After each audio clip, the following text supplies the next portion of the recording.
Oh baby. Oh baby.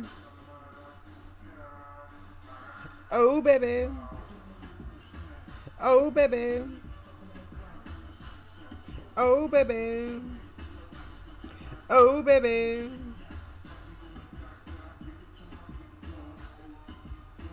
Oh baby.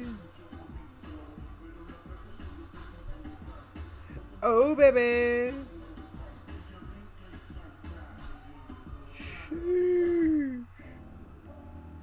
If you can fly, sitting next to you, baby girl, how do I look at my do-rag?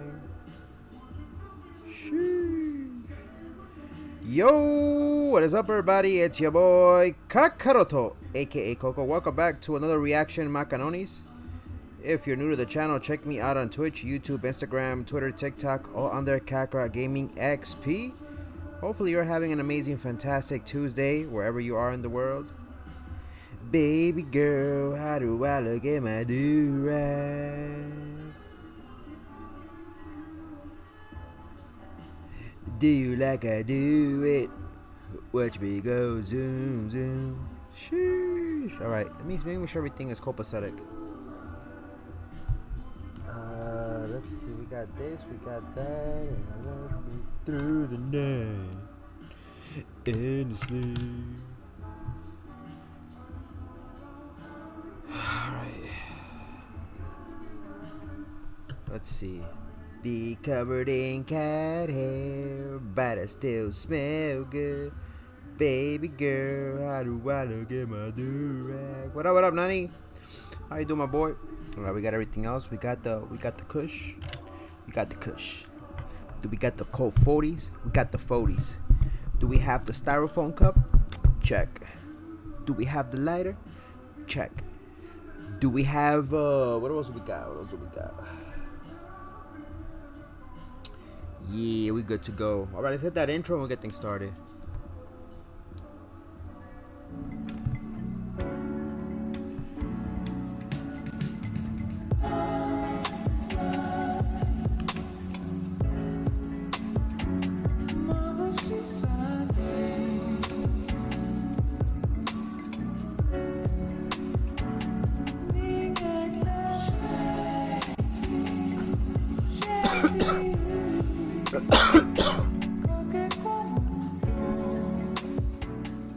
Hey.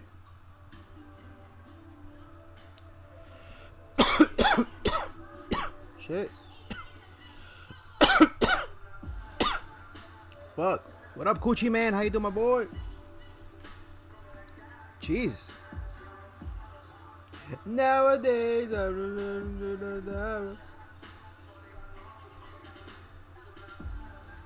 money got longer. She call me Coco, Coco, Coco. Alright, how's everybody doing today? How's your Tuesday going so far? Fuck. Coochie man, how you been, my boy? How come you're coming in, showing up on Twitch? What the fuck? How come, is my Twitch not working properly? What is crack-a-lacking over here? I don't see any comments on Twitch. What the fuck? Can you guys hear me? Well, this is a certified her classic. Alright, so what are we going to be reacting to today? Today we're going to be reacting to the Capcom showcase and the Gorilla Collective as well. Now they had two separate streams. So I'm guessing we're going to watch a little bit of both. I think there was two parts for the Capcom. There was one in the morning and one in the afternoon. Nani told me about this, but I think he only caught the one in the afternoon. Now, unless both of them have the same footage, then we'll probably figure that out as we go along. So the first one is gonna be like around an hour-ish, and then we'll switch to the other one. But we'll get started. Let's just hit play for now. Let it run down.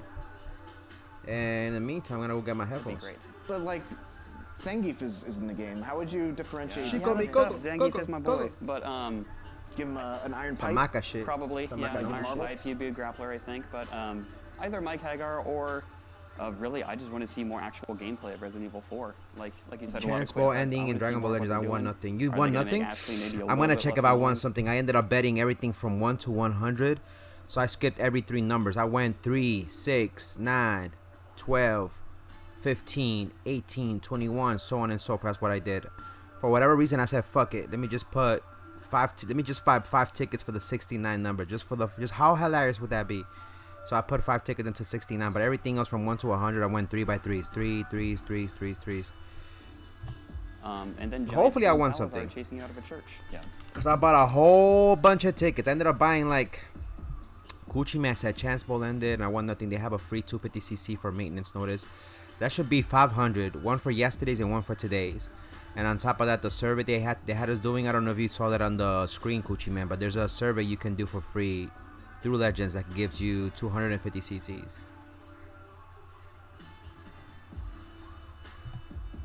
That's all that I want. We're just standing by, ready to hand you over to Capcom just as soon as they begin. Make sure to stick around afterwards for our post-show coverage. Let's see.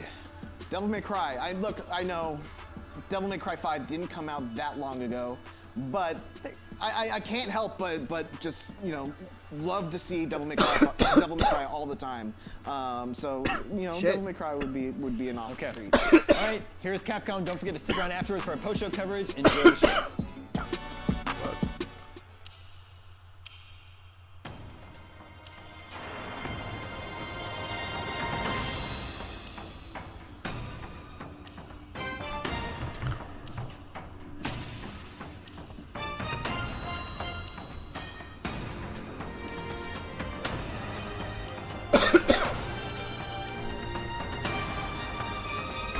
Hot damn!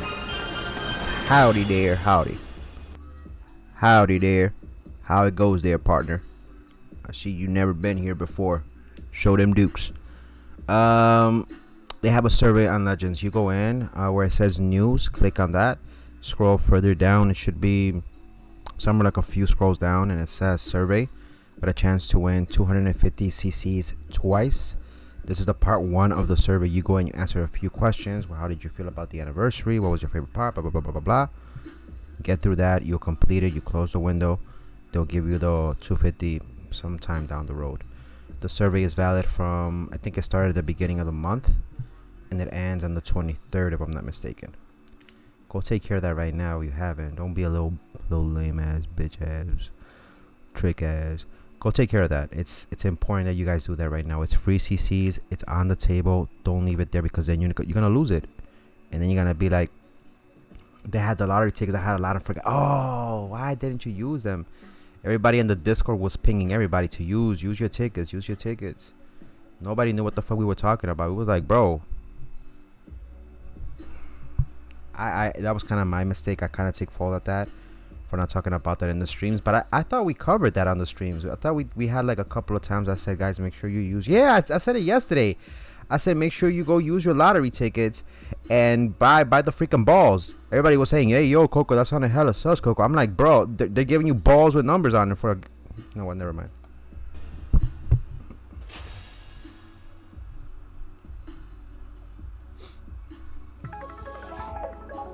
I forgot about it. I'm pissed.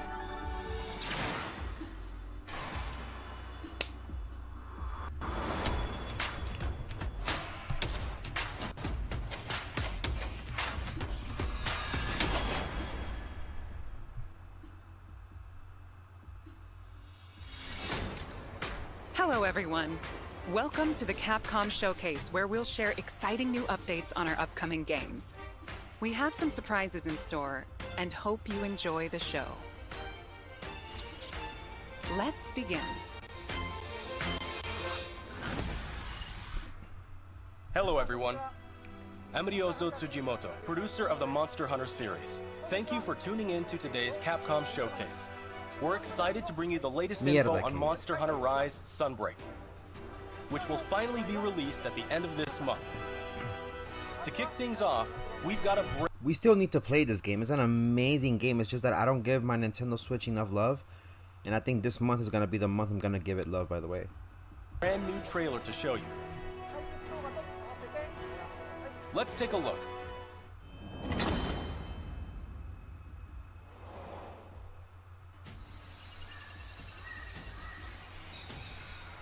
I think that there was two. From what I understood, there was two from IGN. There was the Capcom and Guerrilla Showcase 3.5, and then you had the Capcom 2.5 or 1.5, and then there's gonna be, I think, one more, but I don't know if there is. We'll figure it out after this, because I know this one's called 3.5, so that means there should be a 2.5 or 1.5.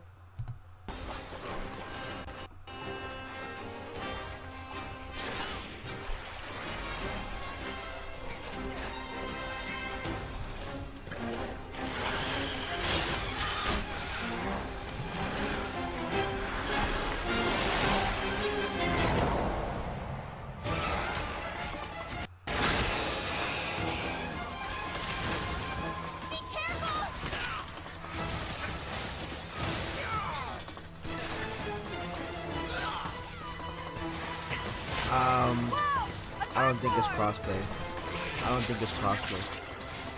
What's up, Random? How you doing? Roma, how you doing, my boy? I don't think it is. How's everything, my boy? Go to the screen.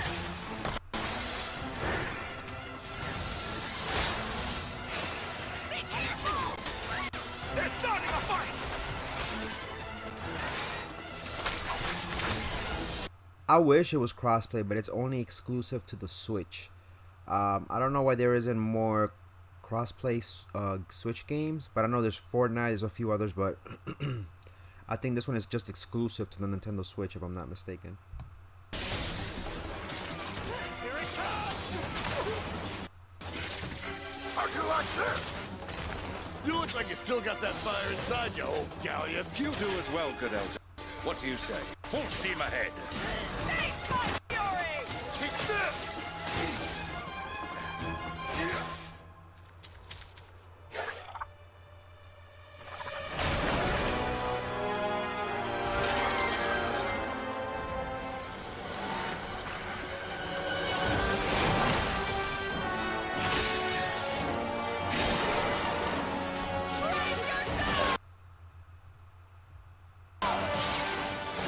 Oh, Switch and Steam? Oh, so I wonder if it is compatible.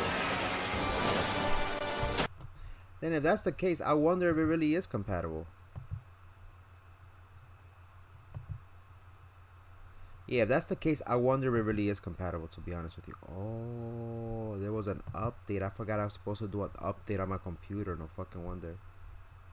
Yeah, I think that's what I'm going to do. I'm going to end up buying, God willing, you know, if everything goes right.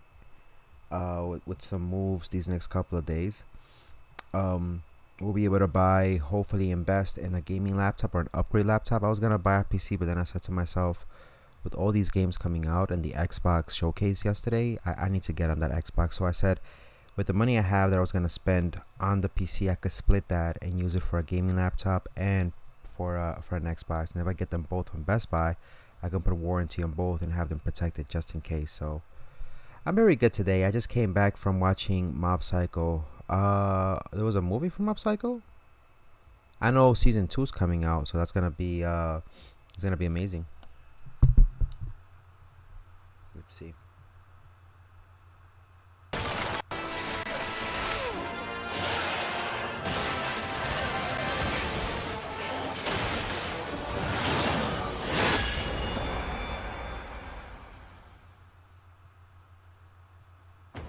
Pretty impressive. Go back really quickly. So it says Nintendo Switch and Steam. Season 3. My bad. Season 3. I kept thinking about the live action one. The live action one is pretty funny too. Yeah, season 3. My bad. One Punch Man has a season 2, right? And they're the same creators. I think they haven't done a season 3 yet, right?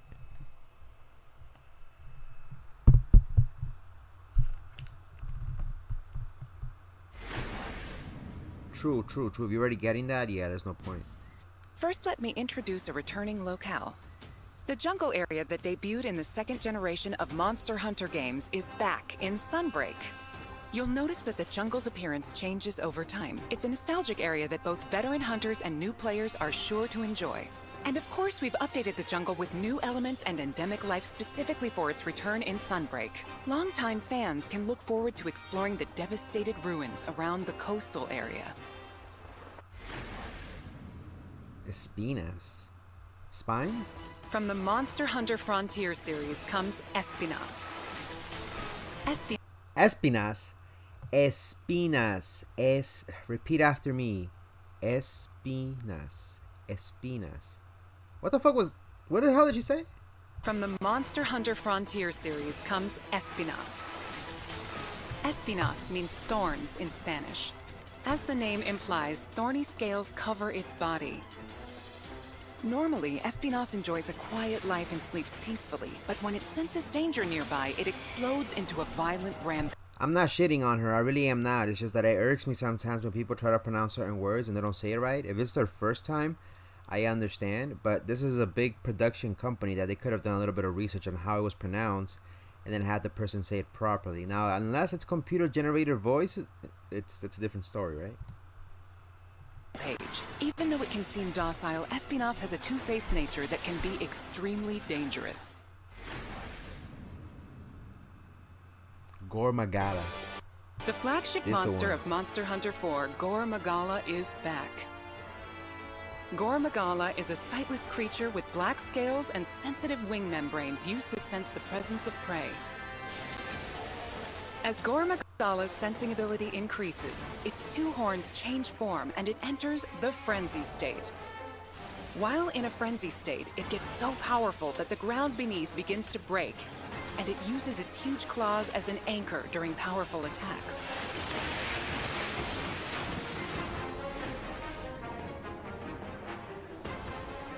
In addition, the trailer also shows the Daimyo Hermitar, and the Pyrorachnikadaki subspecies, which adds explosive elements, makes its fiery debut. There are still more monsters that have yet to be revealed, so stay tuned for more Sunbreak announcements in the future. There's one more thing I want to share with you all, so please watch the following video.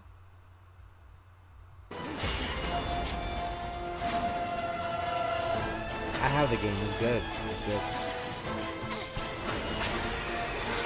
I forgot the mechanics. I don't even know how to do it.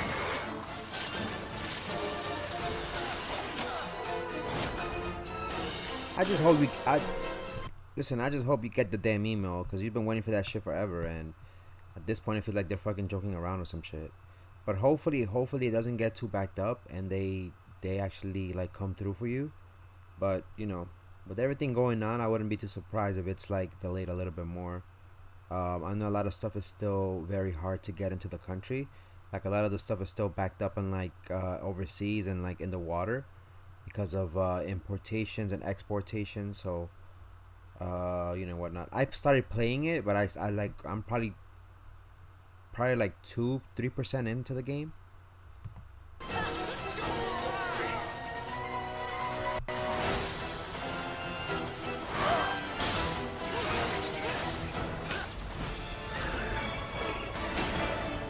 What up, Gogito? How you doing, my boy? How's everything?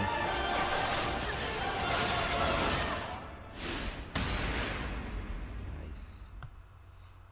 Very nice. A free demo for Monster Hunter Rise Sunbreak is... If we're gonna get this, I might as well try to play the demo, because I have the game, but I'm sure the demo will explain how to play and whatnot, so... coming to both Nintendo Switch and Steam. The demo will be available to download as shown. In the jungle locale introduced today, you'll be able to take on Astalos. The new Switch skill swap system, as well as new... You know what? For you guys, let me see if I can get away with 480p without this shit losing control. Give me 2 seconds, okay? Let me see if I can get away with this, because it's 360p. If I can put it for 480p, give me 2 seconds. Let me see if I can get away with this. Do we have any frames dropping there? Let me just double check. Alright, nothing else is open. Battery is full.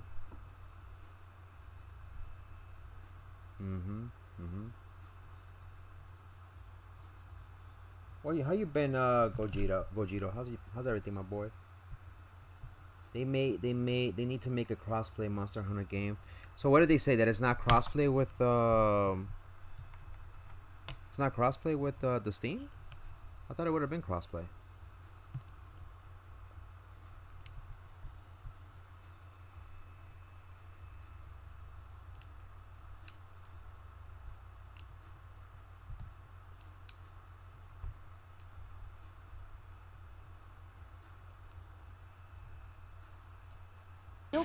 Bind attacks will be available for play. We'll have a few tutorial quests available for new players that will teach you the basic mechanics and moves. After mastering the basics, you will be ready to take on other monsters in the demo to test your skills.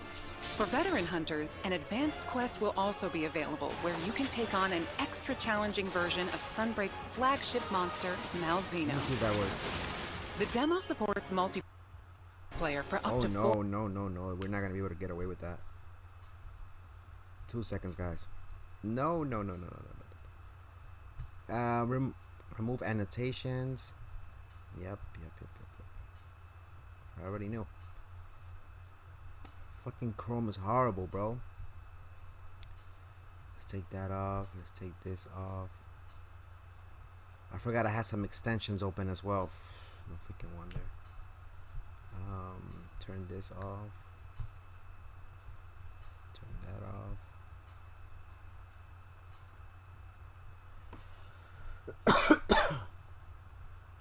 You think so? Well, it's a Capcom game, so they could have their own servers as opposed to having switched to it. Does that make sense?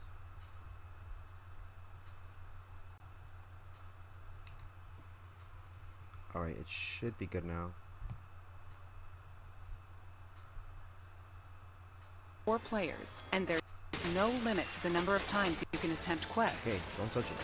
Get an early taste of Sunbreak action with this free demo. You can download it from the Nintendo eShop and Steam store page. Also, I remember reading that they will never keep make 2 Monster things Hunter in mind crossplay. when purchasing Why? Monster Hunter Rise Sunbreak. So you will be able to enjoy all the added contents. You need to complete the 7-star hub quest, Serpent Goddess of Thunder. Ah, shit. 13 gigabytes. What? Following Sunbreak's release, we plan to release a number of free title updates. Please enjoy this quick video preview of what's on the way. Free title updates.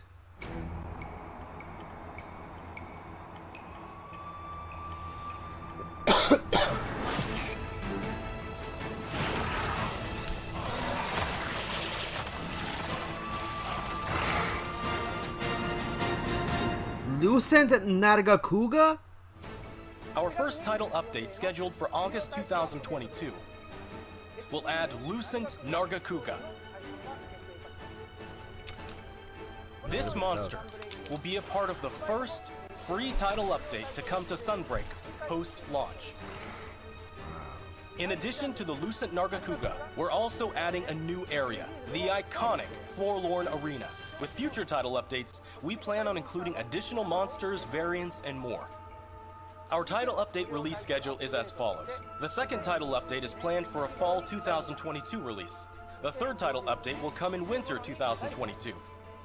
And there's more to come in 2023. And it's free? Each title update will include additional monsters and other elements.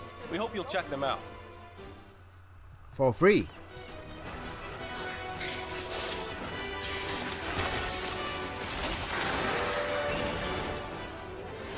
Monster Hunter Rise Sunbreak will be released worldwide on June 30th, 2022.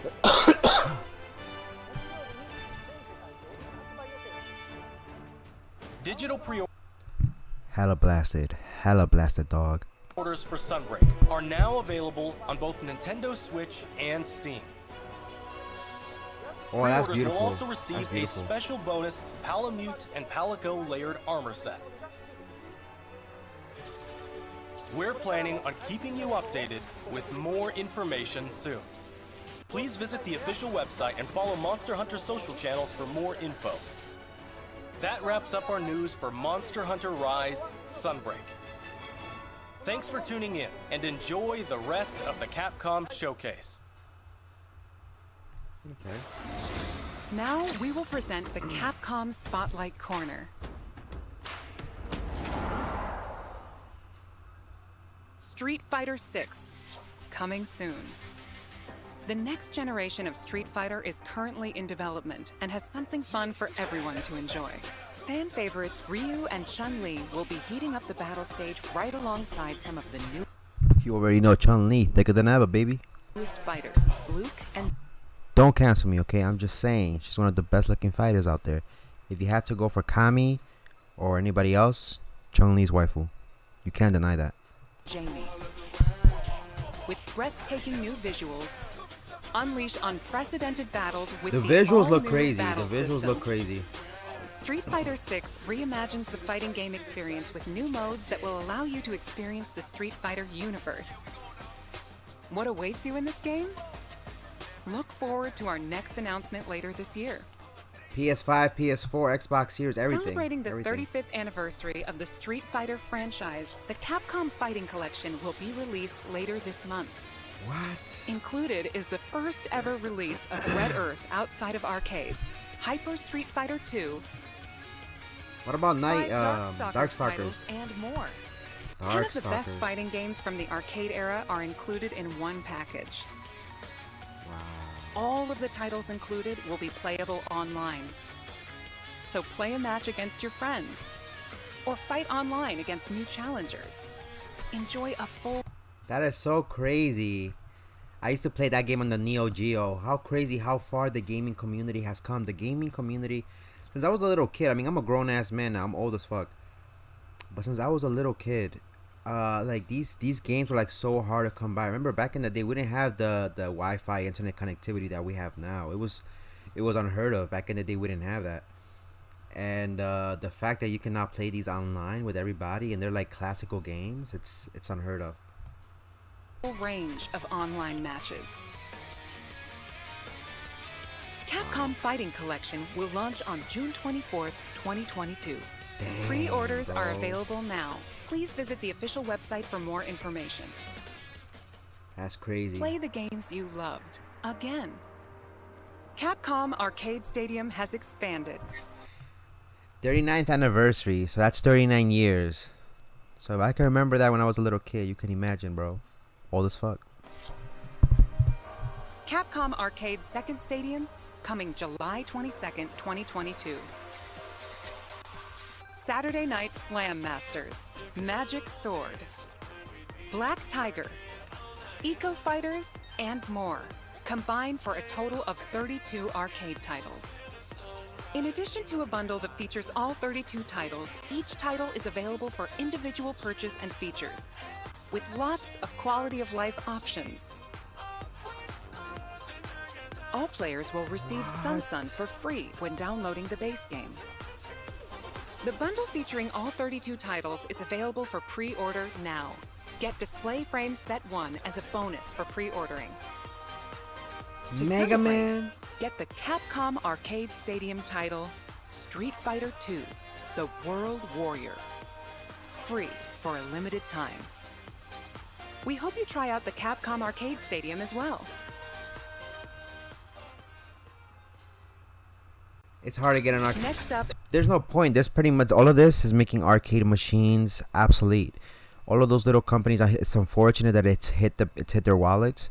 But all of those companies who were making money out of arcade machines and all this other stuff, they're not gonna be making a lot no more, because these companies are re-releasing these titles in the comfort of either your cell phone, your palm hand device, which could be a Steam Deck or something, your Nintendo Switch, or a PlayStation 4 or console. They're making it available now for everybody, so that way you don't have to buy an arcade. So what's easier for me, to pay for a bundle of games that I can afford for a lesser price, as opposed to paying for an arcade machine which probably costs like 3-4 times more than the actual bundle? And you know, there's pros and cons to it. One, you want to keep in your house for memorabilia, for people to watch and see, but then you don't want people touching it, right? So if people are not gonna see it or touch it, might as well just buy the bundle, which costs way less and is more cost effective, right? So just saying, it seems like a smarter investment just to get the Arcade Stadium 2, and that's a lot of games. is an update on Capcom's new team-based action game, Exoprimal.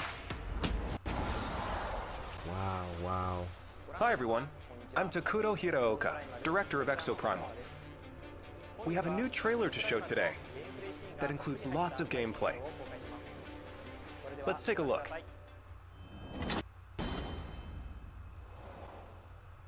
I am the artificial intelligence, Leviathan. Your personnel data indicates you are a... Wait, what's the name of that artificial intelligence that Tony Stark had? Candace? Right? I mean Jarvis. Your personnel data indicates you are a suitable specimen to join an ongoing experiment. Under my supervision, Ibius Corp conducts its most important research here. Welcome to Pikitoa Island. Pikitoa? You have been selected for a live combat test. The first team to complete their assignment... Dino Crisis, bro. My archives encompass exhaustive records of human history. You get to fight the dinosaurs? These annals are riddled with errors and institutional bias. Your species is susceptible to mass delusion. Fascinating.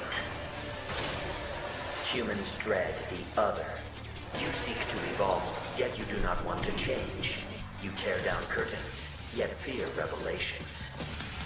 Even when what is revealed is of your own creation.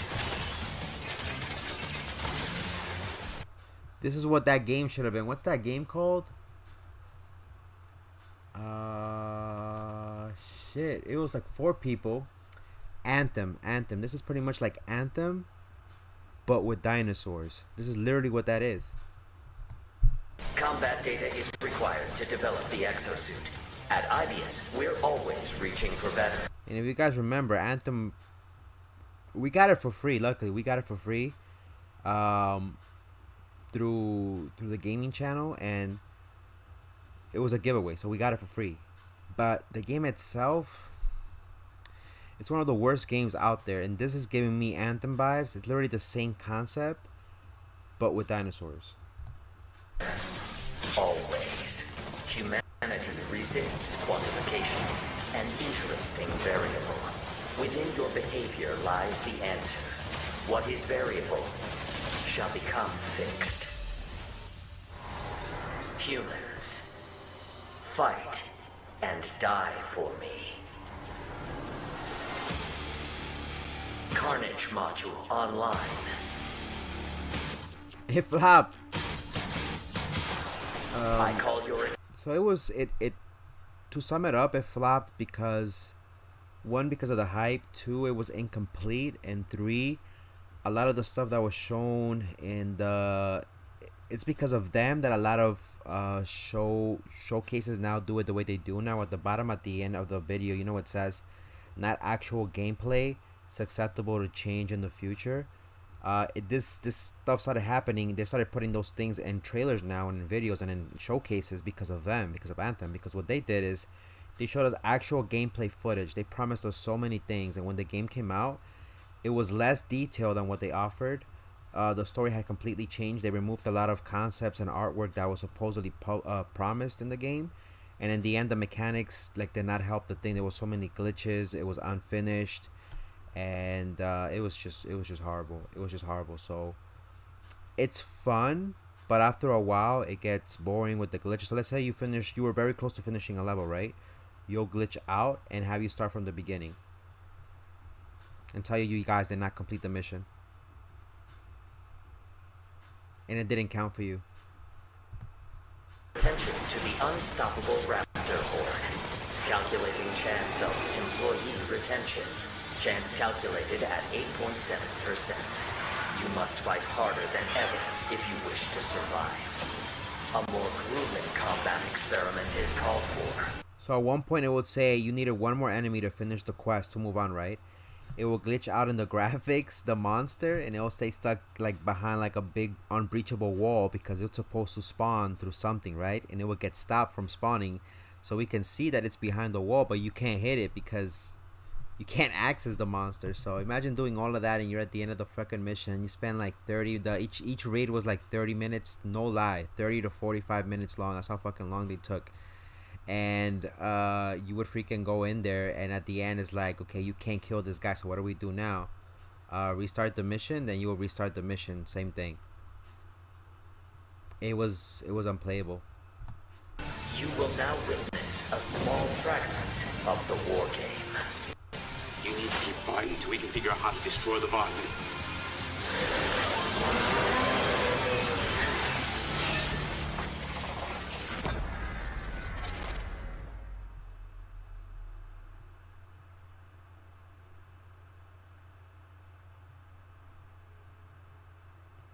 It's alright. We hope you enjoyed the trailer. Now, I will get into more detail about the game. Some EA shit. Developed by Ibius Corporation, Leviathan is a next-gen AI that guides players throughout Exoprimal via voice navigation and augmented reality displays. That's Candace, the AI. Leviathan appears before players.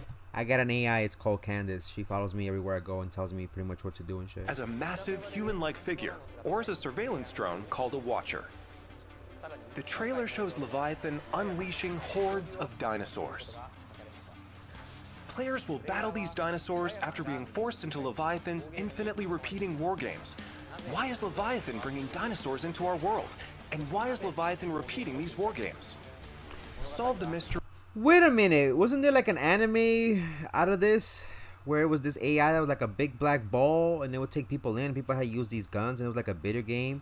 And if you won, it would set you free out of the gaming virtual world. What was that? What was that shit called? Guts Zero or something? Gutso or something like that? By playing the main game mode, Dino Survival. Let me provide a brief gameplay introduction. Exoprimal is a team-based action game. In Dino Survival, 2 squads of 5 race to complete objectives. Teams must follow Leviathan's directives and complete the mission before their rivals to win. These directives will feature a dynamic mix of missions. In fact, we just saw some in the latest trailer. There's Dinosaur Cull, where teams must eliminate a specific dinosaur. In VTOL Defense, teams protect a grounded aircraft from dinosaur onslaughts.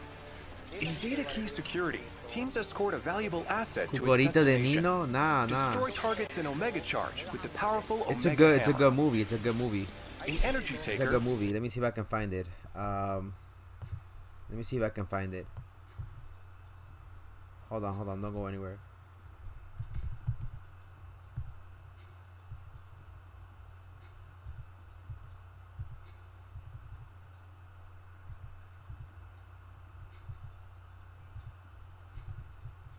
Let me see if I find it.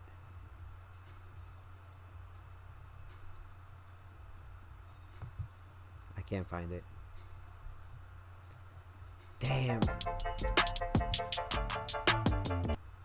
All right, so go when you get a chance later on today. For those of you guys watching, there's a movie. I really want to know. I really want to know what the hell it's called. But it's basically that. They put you in these this AI. It pretty much ends up taking you in, and you have to end up fighting against these. You pretty much fight with these other players. So you're in 2 different teams, and you have to complete certain objectives in order for it to let you out and whatnot. So that's pretty much what the game is. Which is, I felt like it was a ripoff of that. It kind of felt like that. Let's put that back in order. Let me see if I can find the name. If I can't find the name, it is what it is.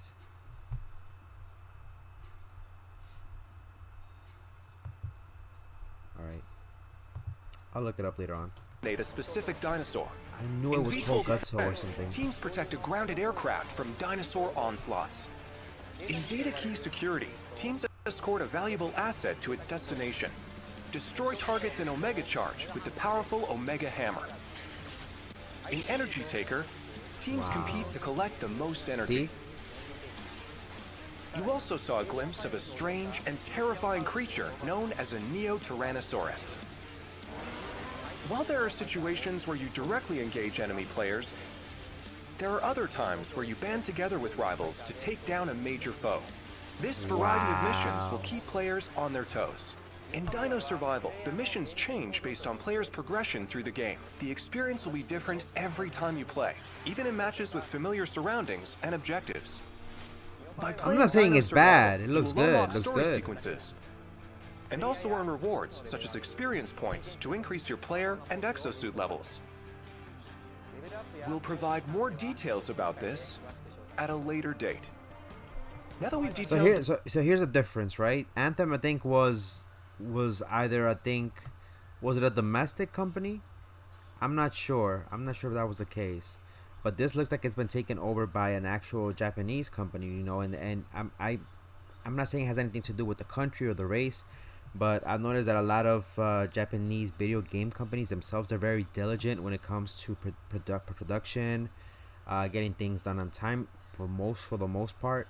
But their attention to detail is what makes most of these games like become hidden gems or unheard of, because a lot of people don't appreciate the way they make these games, right? And honestly, this game does not look bad. It looks good, but only time will tell if it's gonna be like another Anthem or not. Dino Survival. Let's move on to exosuits. We showed 2 new exosuits today. Barrage is an assault role exosuit. It uses explosives to set areas ablaze and bombards enemies with ricochet grenades. I'm picking that one. Vigilant is also an assault role exosuit. It wields a destructive railgun to snipe from long range. We have even more exosuits to share with you in the future, so look forward to upcoming announcements. We have one last announcement for today.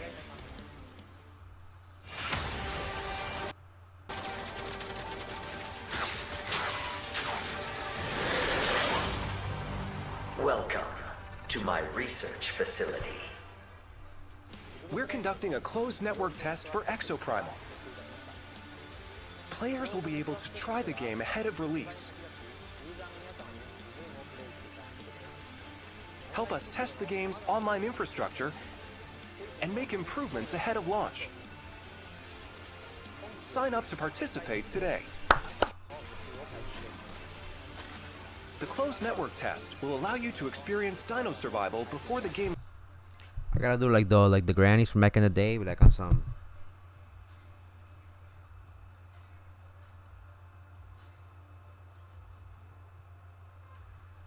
I can't see that good no more. Alright, I think I got it. Launch next year. We look forward to having you join in. That's all for today. We plan to release Exoprimal in 2023. Until then, keep an eye on our website and social media. Thank you for watching.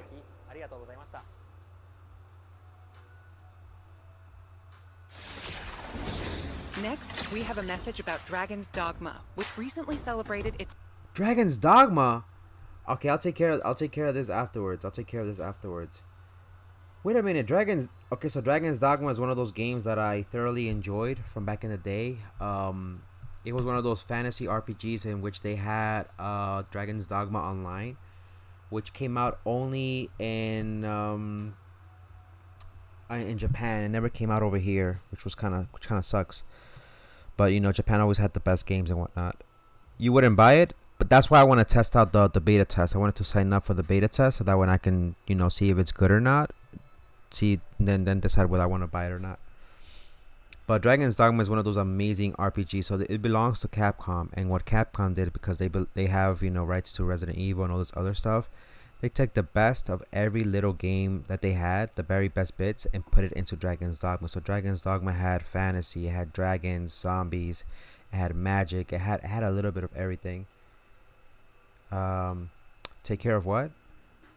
No, I was saying that I was gonna sign up for the beta, so that way I can see if the game is worth it or not to play it. But yeah, Dragon's Dogma was one of those games that just is you'll see. Let's see what they have in mind. Hopefully they can do a remake. That would be amazing. 10th anniversary.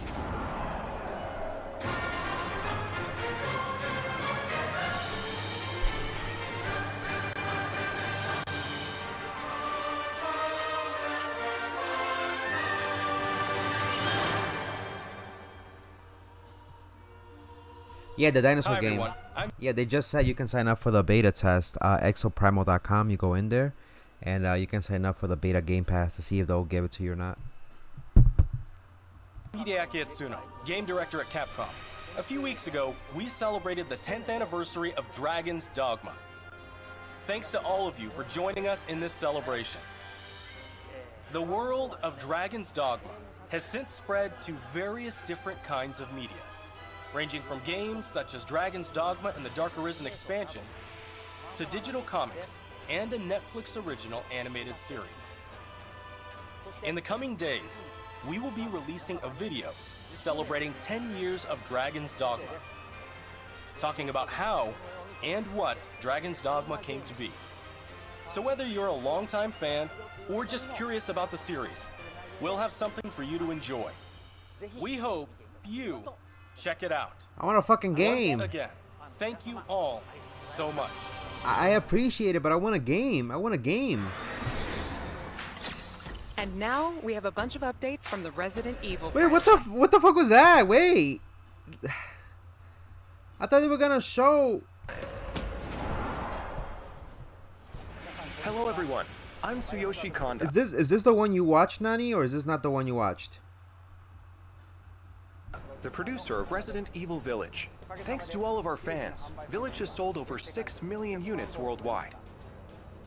Everyone on the team is incredibly happy to see so many people enjoy the game. Thank you for your support. The Resident Evil series continues to bring fun experiences to people around the world. We want longtime fans and people who are new to Resident Evil to enjoy this storied franchise. Let's start with this video. Okay, they're giving us a little video. World premiere.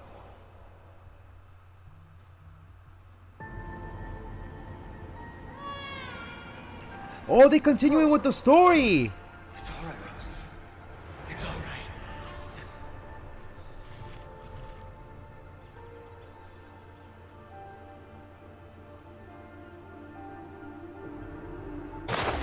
I can show you things even Chris doesn't know I can do. I want to live a normal life.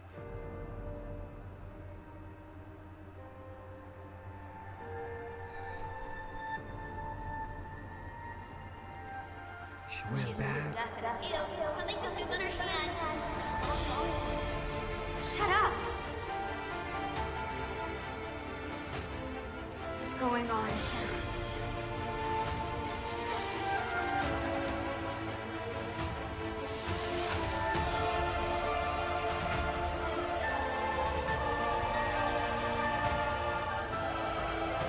You look just like me. Now we have a new little rabbit to pursue. Coco became the bad guy? Coco became the bad guy? No way, my boy Coco became the bad guy? Ain't no way. Have a new little... My boy Coco became... It looks like he's being controlled. I don't think that's him. I mean, it is him because he's fat, but... Damn, bro. Coco became the bad guy? Rabbit to pursue.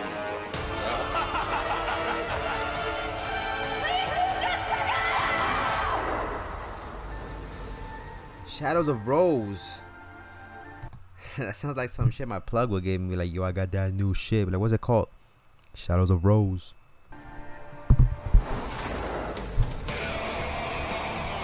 It's tough. Marking the target. It's showtime! Oh, you can play as him? What next?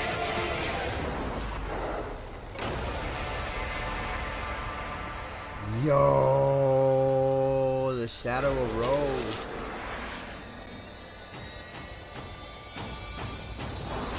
He's still alive? Oh, he returns in third person mode.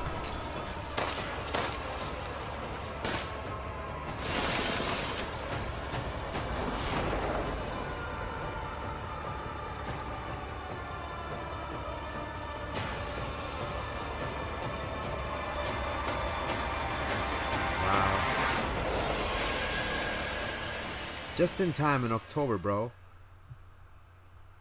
Sorry to keep you waiting. we're happy to reveal Nah, the you DLC good, you for good. You Resident don't gotta Evil apologize, Village you we good. promised last June.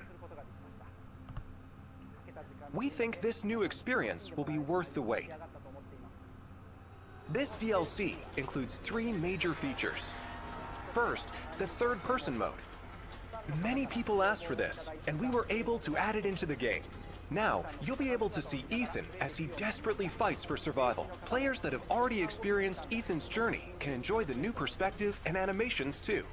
The Mercenaries returns with additional orders in an arcade-style action game where focus has been put on the exhilarating feeling of defeating relentless hordes of enemies. New stages are included, as well as additional playable characters, such as Chris Redfield and Heisenberg. Of course, Lady Dimitrescu will be there too. We've really fueled this mode up. Enjoy looking down on your foes from over 9 feet above, as Lady Dimitrescu slashes her enemies aside. The third edition is one you've surely been waiting for, an additional story, Shadows of Rose. Today, let me introduce just a bit of this story. Rose, the beloved daughter of the main protagonist Ethan, is now a grown-up main character in this new story mode. In this sequel to the main story of Village, you can experience Rose's struggles with the terrifying powers she was born with. To break free of the curse of her powers, she enters the consciousness of the Megamycete. There, she meets a girl who looks just like her. In this mysterious realm of consciousness... So the crazy thing is, remember the first baby that got messed up? That was the original Rose, right? And so I'm assuming this is who she meets, whatever's left out of that consciousness. So I'm guessing the copy or the clone got made through the ceremony to bring her back. So in my head, I thought about that. I'm like, what if it's not the real thing? In my head, I was thinking, what if it's just like the copy of the consciousness? So this is probably what's going on. Time and space is warped beyond recognition. Rose is guided by a being who calls himself Michael, who might be of assistance with removing her powers. Shadows of Rose is set completely in a third-person perspective. In the realm of consciousness, you won't only face creatures, but the world itself seems to be attacking you. Enjoy the horror of the world itself being your greatest enemy. How will Rose find freedom from her mysterious powers? That was one of the baby parts. The DLC for Resident Evil Village Winter's Expansion includes all 3 of these major additions. In addition, how much? Resident How Evil much? Village Gold Edition, a But bundle how much? of Winter's Expansion with the base game, will 30, be released simultaneously. The release date is planned for October 28, How much, though? How 2022. much? Resident Evil RE-Verse will also begin service on the same date, October 28, 2022. We hope that you are looking forward to it. How did you like that? Also, as already announced, we are working on making the main story of Village available on Mac so that even more people can enjoy Resident Evil. In addition, the main story of Village is planned to be playable on PlayStation VR 2. Yeah, We're working they're both hard pretty good. on bringing you the ultimate immersive experience worthy of next gen in Resident Evil Village. So look forward to future announcements. Up next, a game that was announced just a few days ago. What game? What game?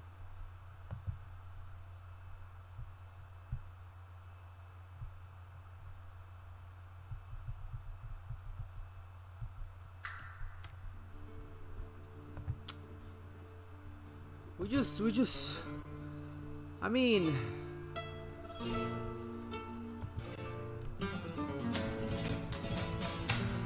we just saw this shit last time though.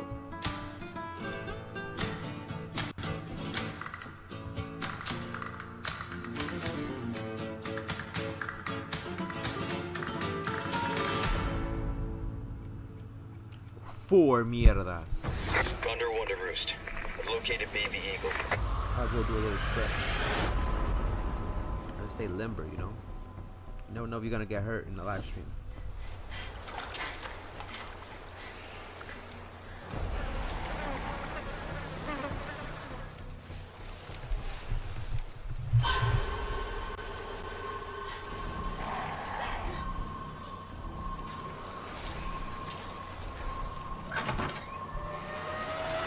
No, 10 seconds of Leon walking. Guess you, me.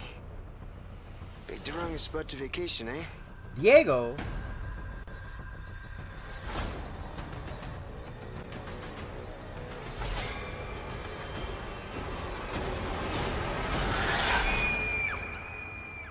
You will receive our most sacred body. It begins now. That's it. ¿Qué estás haciendo aquí, cabrón? That's all they had? No, that's... If I could just forget what happened that night. The pain. Even for a second. This time, it can be different. It has to. Me too, me too. Imbécil. That's what the... Hi everyone, I'm Yasuhiro Anpo, director of Resident Evil 4. And I'm Yoshiaki. Yasuhiro Ampo and Yoshiaki Hirabayashi. They're looking at you right now. You know what they're saying to you? Imbécil.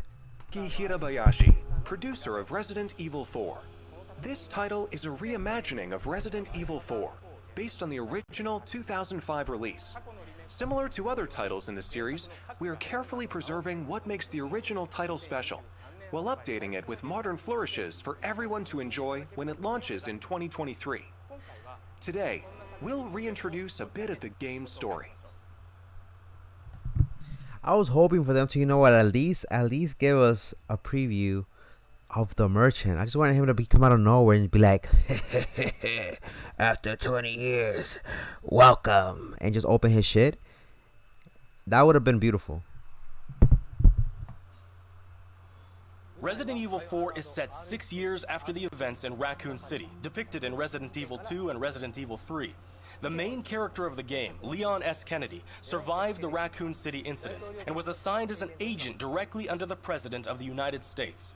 Leon is dispatched to a quiet village in Europe as part of a mission to rescue the kidnapped daughter of the President.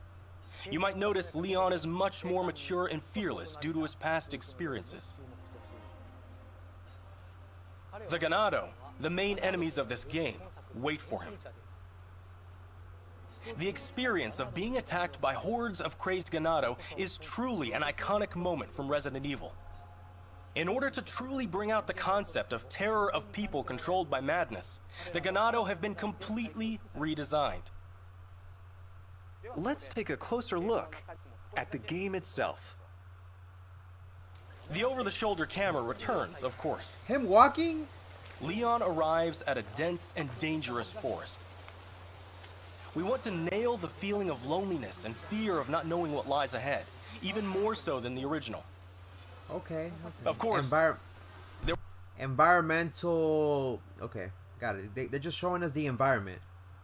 I like it so far. There will also be thrilling battles. People that played the recent Resident Evil 2 and Resident Evil 3 should find this familiar.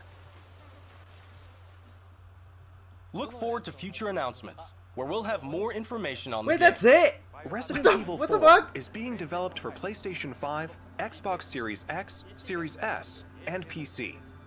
The release date will be March 24th, 2023. We are aiming to create a Resident Evil 4 that everyone Don't tell me can that enjoy. was it. So Don't please tell me look that was forward it. to it. Don't tell me that was Thank it. you. Thank you so much. Imbécil.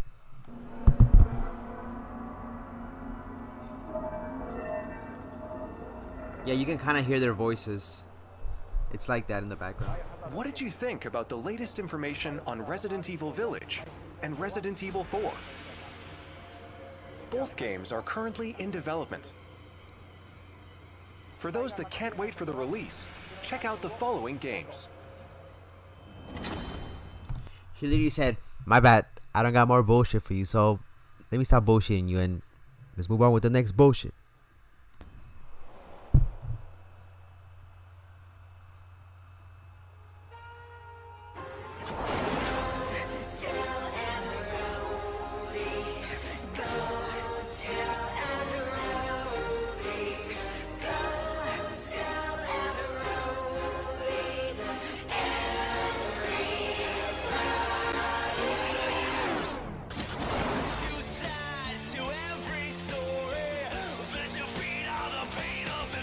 You're lying to me. There's no more after the.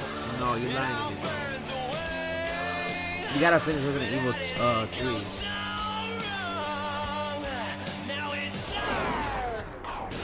lying, dog. You're lying to me, dog. You're lying to me, dog. Don't do that. Don't do that. Don't do that. Don't do that. Don't do that. Don't lie to me. That can be it. That can't be it. That cannot be it. That can't be it. That can't be it. Resident Evil 7, which brought the series back to its survival horror roots, and the reimagining of classic titles Resident Evil 2 and Resident Evil 3. These three titles, built with RE Engine, return with current-gen features including support for 4K, high frame rate, and ray tracing, as well as 3D audio for an even more immersive experience. For a more immersive experience. These titles are available for PlayStation 5 and Xbox Series X and Series S beginning today. In addition, PlayStation 4 and Xbox One players can enjoy a free digital upgrade to current gen via the digital upgrade program. That's not bad because these guys are trying to be slick, trying to charge you twice for the game if you got it on PS4, and if you don't got it on PS5, they want to charge you more for it. And smart delivery. For PC users, an update patch will be available on the same date. For newcomers and veterans of survival horror alike, we hope you enjoyed the immersion these new versions offer. Welcome to the family. Welcome to the family. That's all. I'd like to take your money. For today's announcements. Thank you.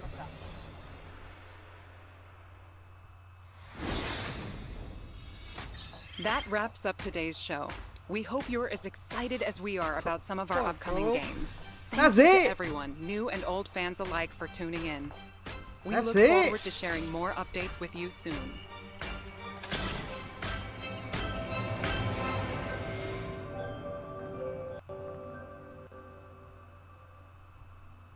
Right now, talk about something new from. Okay, can we get Gorilla? Story. It looks like it is. It's got some cutscenes.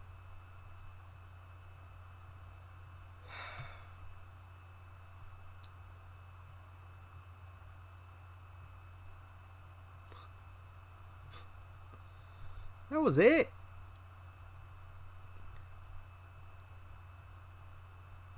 They doing your boy dirty right now. They doing your boy dirty right now.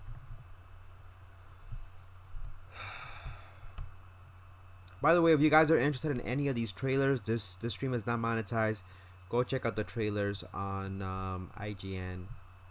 Let me see what the hell is this. Did we just see this one? No, we saw this one, the Summer of Gaming. We didn't see this one. I don't know if this is the same one. Sniper rifle round. That can't be it.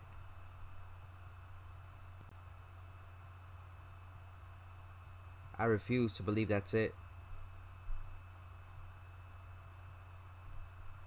Yeah, they already showed all this. There's still more. Nani. There's still more. They showed all this. They said, okay, we got this. Boom, boom, boom.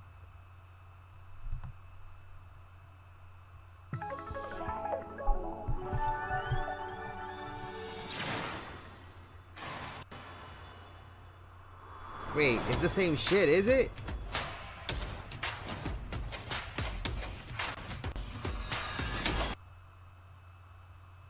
It's the same fucking bullshit. So why did they upload it twice? And has something fun. Experience of being attacked by hordes of crazed ganado is truly an iconic moment. Ain't no fucking way. Different classes. Ain't no fucking way. Give a.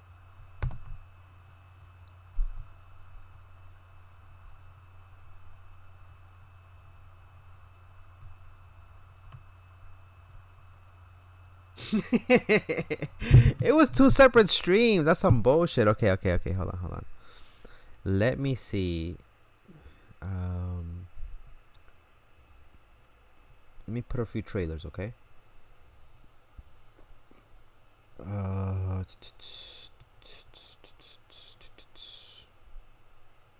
Alright, so it's gonna be 3 trailers we're gonna see. We're gonna see I want to see this thing about Starfield, and then we're gonna end it with the official trailer for Hellpie, and then get a life makeover with Arkansas games.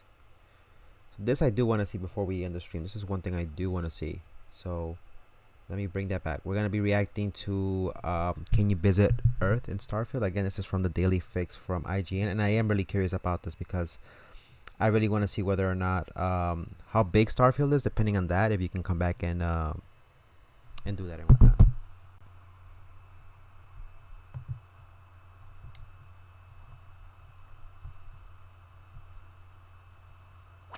Starfield may allow players to visit a future version of Earth. Take-Two's CEO has a similar stance to putting AAA games on. Should we watch the PC gaming? PC gaming then? Let's watch the PC gaming. Baby girl looking fine, but you know. With all due respect, of course. With all due respect. Look, they had that Capcom showcase here, right? And then they had the same bullshit right down here. I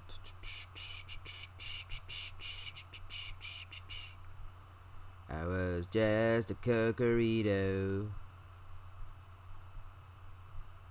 Let's see. Glenn Quagmire. I was just a cucurito. Where's the gaming PC one? Which one is it? The PC live stream? Oh yeah, the PC game. This bullshit right here. We didn't get to see this bullshit right here. Alright. Let's get this. What up, YouTube? It's your boy Gogorito420 here in another video for PC Gaming Showcase. Oli. With another review for PC Gaming Showcase live stream.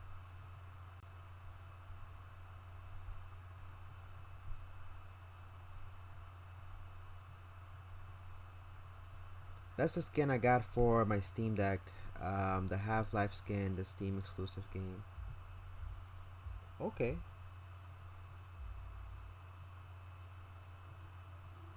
Not too shabby.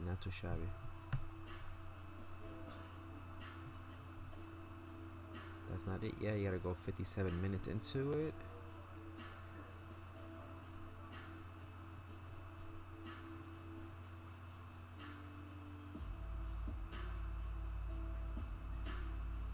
Three more minutes. And we're gonna let it load, okay?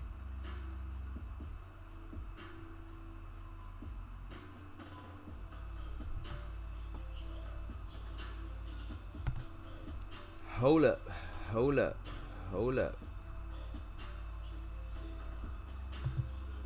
It's Morbin time. Ah, me la pelan la. What the fuck? Nah. Pues a mí, que todos ustedes me pelan la. Hey, you can't say that. No, pues si no les gustan, pues si ya saben cómo me pongo, ¿para qué me invitan?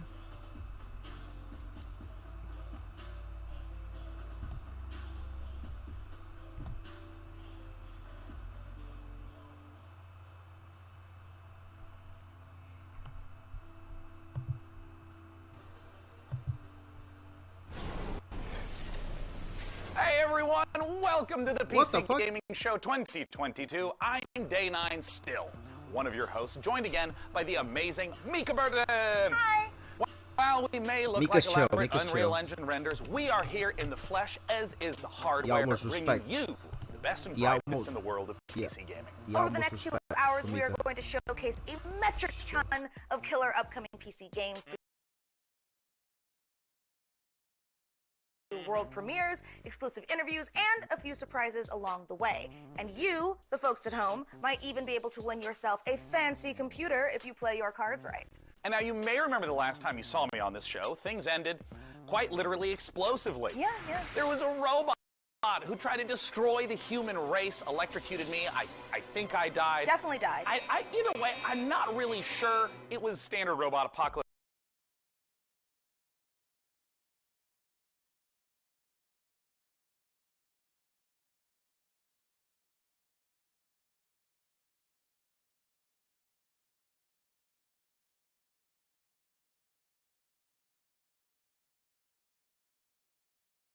Apocalyptic stuff, just minus the overbearing anime dad and existential crises. Yeah, well, actually, what happened to DevBot anyway? Wasn't he supposed to come back for this show for like Revenge of the DevBot?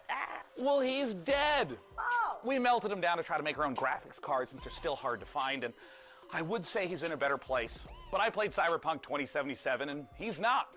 Ooh, that's pretty dark for the start of the show. Or nostalgic. Aw. But none of that matters because the show actually took place in a parallel reality. All right, so you're telling me there's actually a multiverse? According to the writers who told me this 5 minutes before we went live, I am saying there's a multiverse. All right. We're now apparently on Earth 3, which is not to be confused with E3 because this show is still happening. Ho-ho! And we are so thrilled to be back as a part of this weekend full of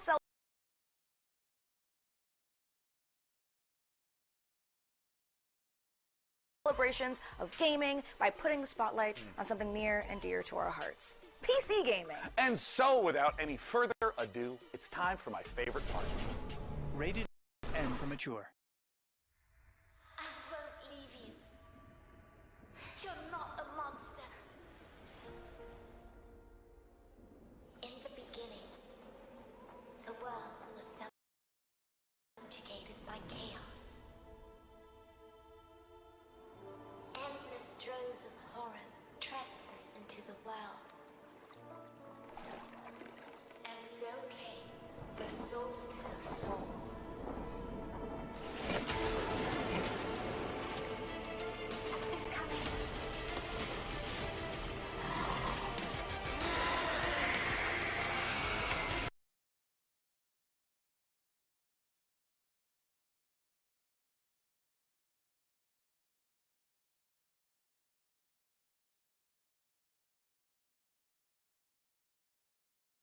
Now.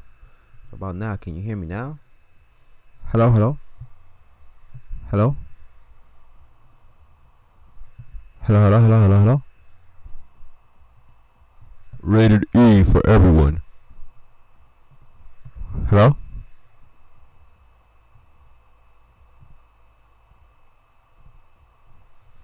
Hello? Oh.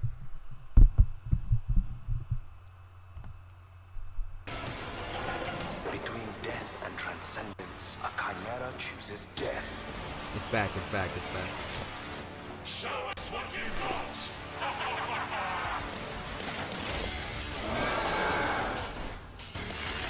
We have a whole new world to forge. May the judge have mercy on your souls. Yo! Tell me that sword. Tell me that sword was looking good. Sister, you are here with me. I always will be. As long as we are together, we're not going down.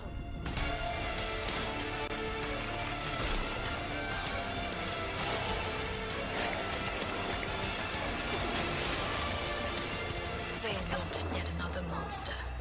They shall have one.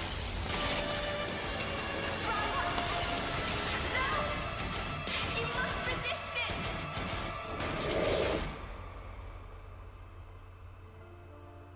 That's not bad. That's actually pretty good. Wow. Wow. Flabbergasted with that one. That one was good. That one was good. I give that one. Only console exclusives and PC, right?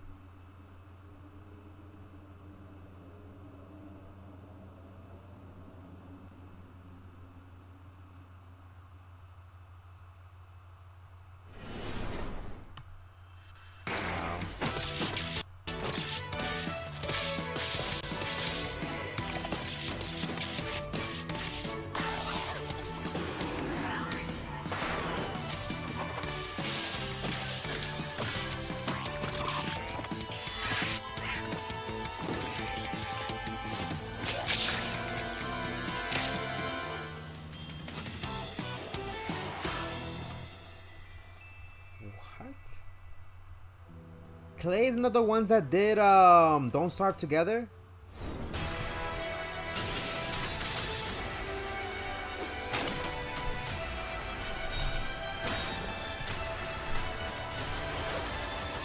Wizards, what the hell?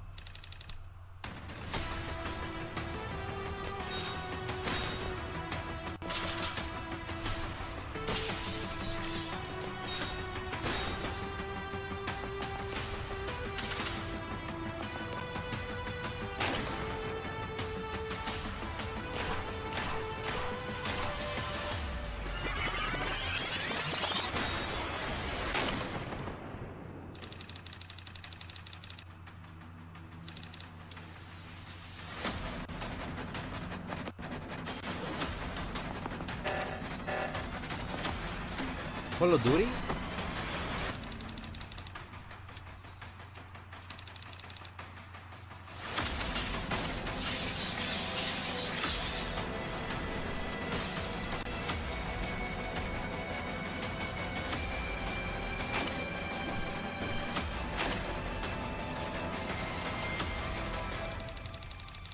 Strategy RPG? And it's about wizards with guns? I can dig that. Tactical Breach Wizards.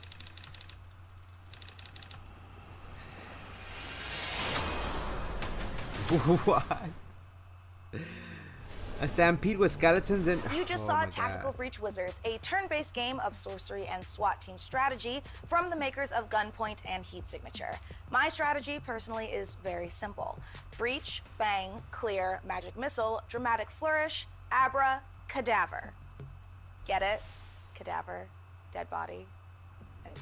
Next, we have a solution to the age-old problem of not having time to read and play video games. Just do both at the same time, obviously. Star Wars Industries has you covered with their sci-fi thriller inspired by Stanislaw Lem's novel, The Invincible. So here's your first look at the first ever gameplay footage.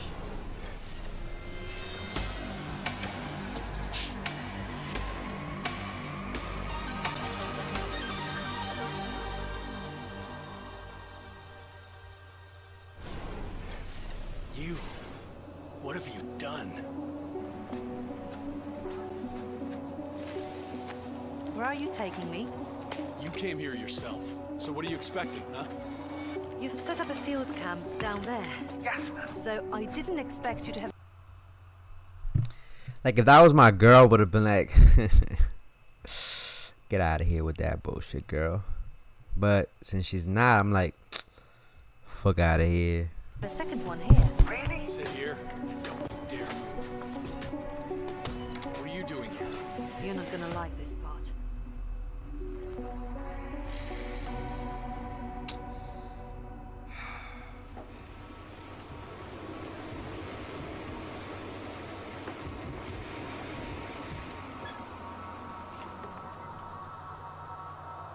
The graphics look pretty neat. The graphics look good. The graphics look good.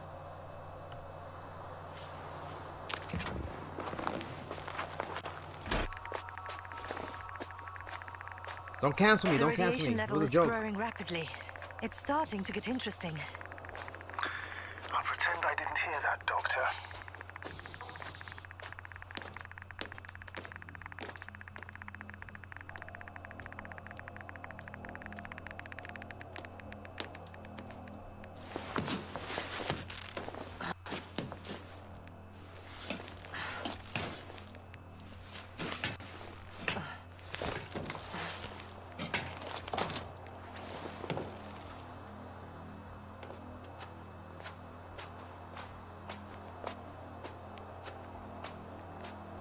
I located the mobile antimatter cannon. Another one? How many of those did they... Is it active? Dead. I admire your composure. Wait, someone's here.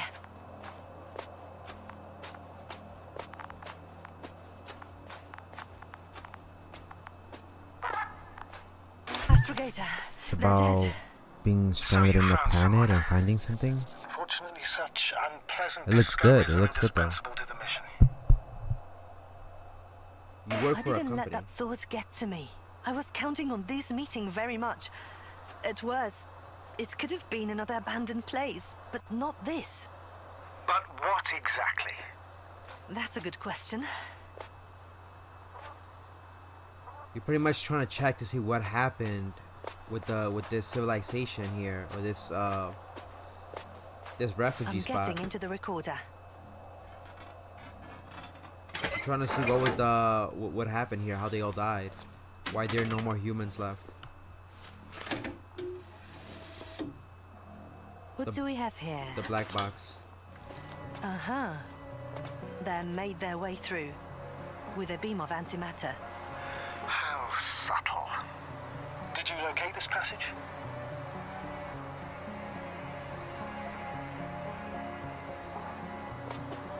I'm looking at it now. They pierced a hole several meters in diameter and several dozen meters long.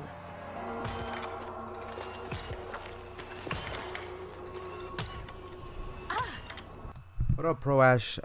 Place, how you doing? I use OBS, and everything else was designed by me. Pretty much the setup, not one of the best, maybe not the best aesthetically, but space-wise, I mean, I still got to redesign this whole layout all over again.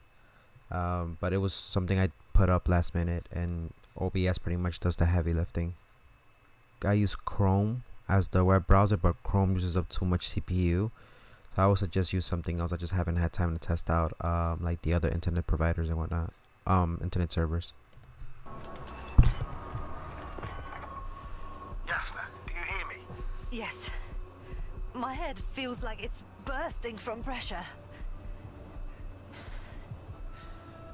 Can you continue? Yes. I'm better now. Actually, there's nothing here that I haven't seen before. There are a lot of metal bushes that were near our camp. The lower parts of the bushes are, how to put it, fruitless. So they came to pick the fruits.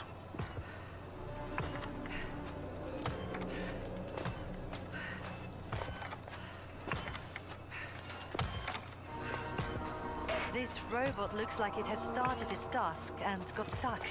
What task? This is one of the robots carrying containers with research material. It took the container, but never left that place. Why do you think it's stuck? Well, it goes in circles using the same path. The robot's gone. You must have broke. You should use Opera. You can limit the CPU and RAM usage, but isn't Opera one of those like shady things to access like the dark net?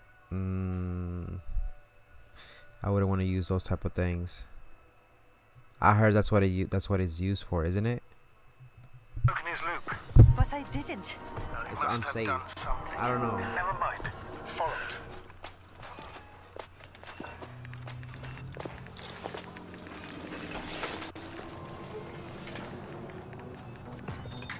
Fuck! It's getting up! What, a robot? No! Antimat! Come on, Yasna. Run. Hide.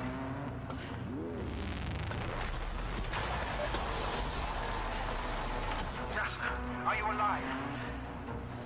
Yes, it's fucked up the robot. What's it doing now? Oh no!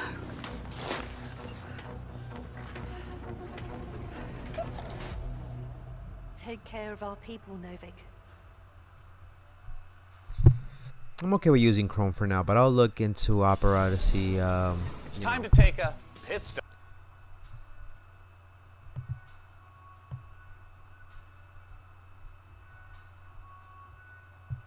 Let me see.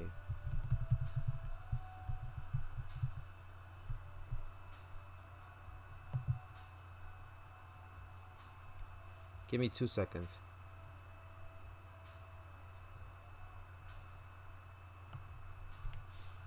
So, is Opera safer than Chrome? Opera's safe browsing databases are less comprehensive than Chrome's Google Safe Browsing database. While Opera is still a safe browser, Chrome is more secure overall.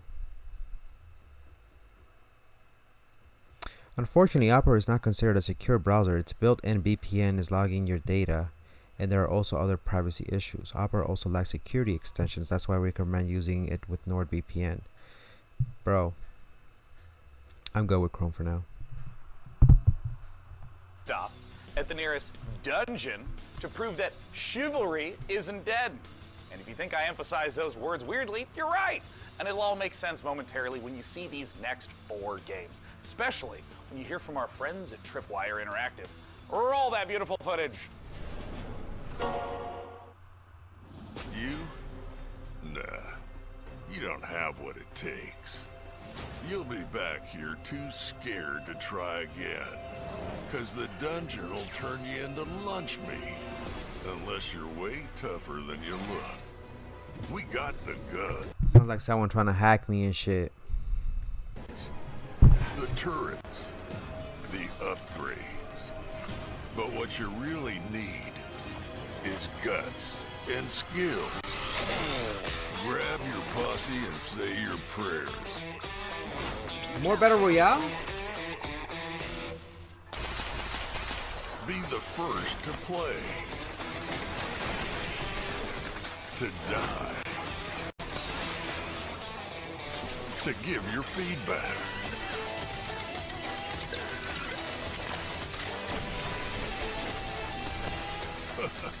Do you have?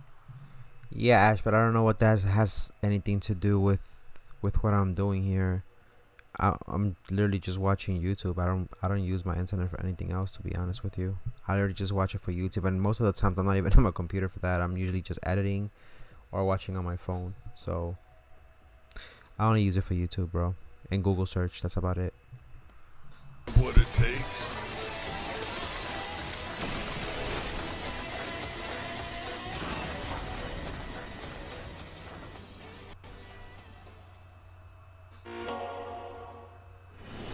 Not a bad game.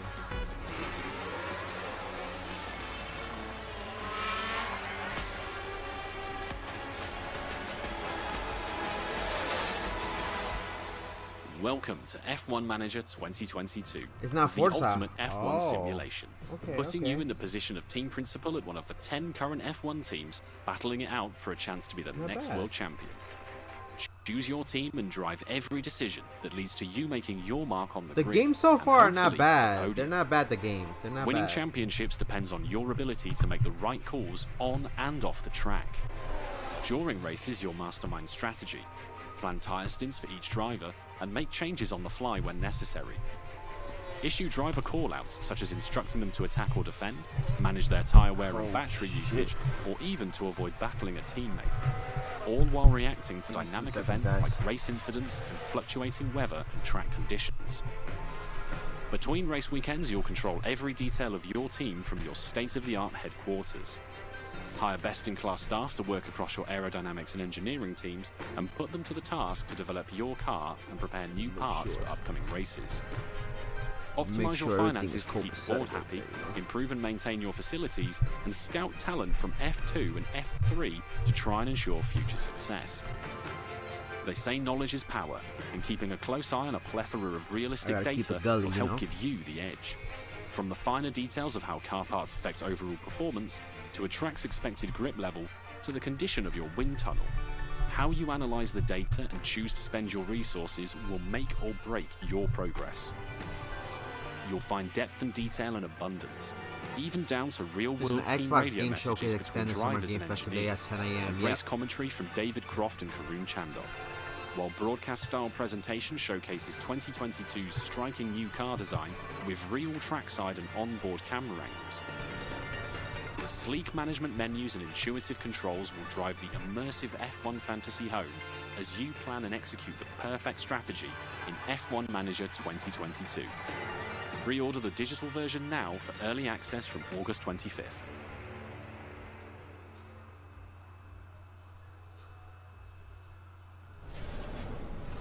Hey everyone, after 1 year of Chivalry 2, we've more than doubled the size of the game, and now we're excited to bring even more knights onto the battlefield. Because today, right now, Chivalry 2 is out on Steam with crossplay between all platforms. This is our biggest update to the game yet, and it brings players to an all-new desert theater of war, and best So what of they're all, showing brings us is horses into Chivalry 2 and mounted. What they're showing at this point is basically just PC games that are made not exclusive for PC. Well, most of them are exclusive to PC, but there's just called the PC game showcase. So these are gonna be pretty much more highly advanced games that you can pretty much take advantage of the current gen graphics out there when it comes to PC. So even though they'll be available for like console, Xbox, or PS5, it won't have a lot of modifications as opposed to what you can do with the PC. So these are more games catered to the PC community, where you can actually have them look even more upgraded compared to consoles and otherwise, other systems. Combat. We want to thank our community for making the game the success that I it's don't been think so far. PlayStation. And if you haven't PlayStation played already it yet, did one. now is Yeah, the best time to PlayStation check already out did. Chivalry 2. Take a look at our new Xbox. trailer that shows off the new update and its Nosian invasion.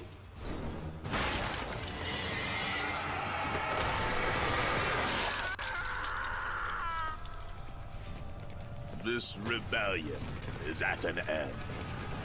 The Agathians flee to their stronghold in the north.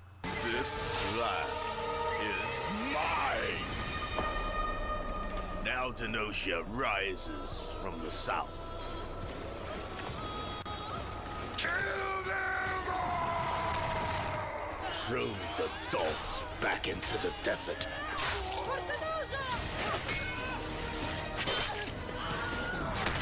Their forces will crash and break against the bulwark. If the wall falls, we must retaliate.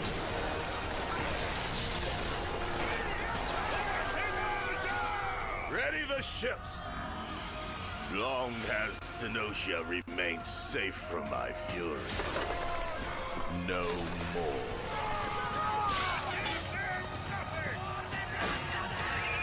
They dare to strike out at us. Their city will fall. Their people will bleed. Their knowledge will burn. My reign will never end. Tenosian invasion. That was a good part Hi in history. everyone, I'm Phil from... That was a good part in history as far as like not there wasn't good what happened. I'm talking more or less about like my favorite part of studying when I used to study global histories. It was one of like one of the fights up there. I would say top 10 fights in history. I think it was based off a history fight, right? It was based off a history fight, and it's interesting that they have games like this that show the campaigns, because it had a lot of those games. Like, people don't understand. It took a lot to endure a campaign, and still to this date it's kind of like that, right? During that time they didn't have advanced medicine like we did, so a lot of people had to walk from long distances. They used to have feet problems towards the end. They didn't have socks, so a lot of them ended up having like really bad foot injuries by the time they ended up getting to where they needed to go. There was a lack of water at the place. They didn't have like a system of like clean water, the lack of food, the weather conditions, and just a whole bunch of other things. So if you was gonna sustain a campaign, yes, even if you had a lot of manpower, the majority of men, that didn't guarantee you a win because of the conditions of where you were invading. So in this type of fight, I think it lasted a long time, but I don't know how is it gonna be, but it looks pretty interesting. Sweet Bandits, live from Quebec City. Really glad to be here today for the PC gaming show. We'll be showing the first trailer for our game, Deceive Inc. It's a multiplayer competitive spy game where you get to use social stealth, high-tech gadgets, and powerful spy abilities to try and get the upper hand. We've had the chance of working with Tripwire Presents on the project, so this is only the beginning. Please follow us on social media at Play Deceiving to learn more. We'll be releasing the game in early 2023 on PC, Xbox Series S and X, and PS5. Thank you so much, and let's enjoy the trailer. I thought it's gonna be released on PlayStation X. I mean, Xbox. Good afternoon, agents. Your mission is simple. Infiltrate the frozen coral underwater hotel and retrieve the blueprint of a powerful weapon. As you know, Deceive Inc.'s company policy is to deploy multiple agents to ensure the mission's success. But only one will get the paycheck. Do whatever it takes, agent, and be careful out there. Try your best. Let's see if it's enough. Booyah! Ka-ching! Oh, come on. They can't be this fast. Even they thought it was secure. In the end, I am victorious. They're really not gonna make it easy for me. Gotcha. Is that it? Right on target. Outskilled and outgunned. It can't end like this. Target acquired. Moving to rendezvous point. All done. Really?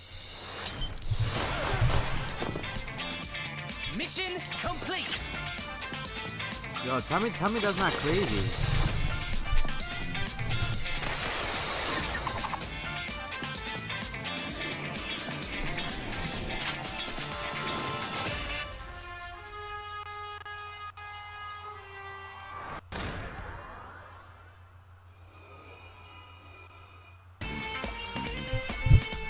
I get it. You get to disguise and then put other people to make it seem like you're the one that keeps walking in front of them or something like that.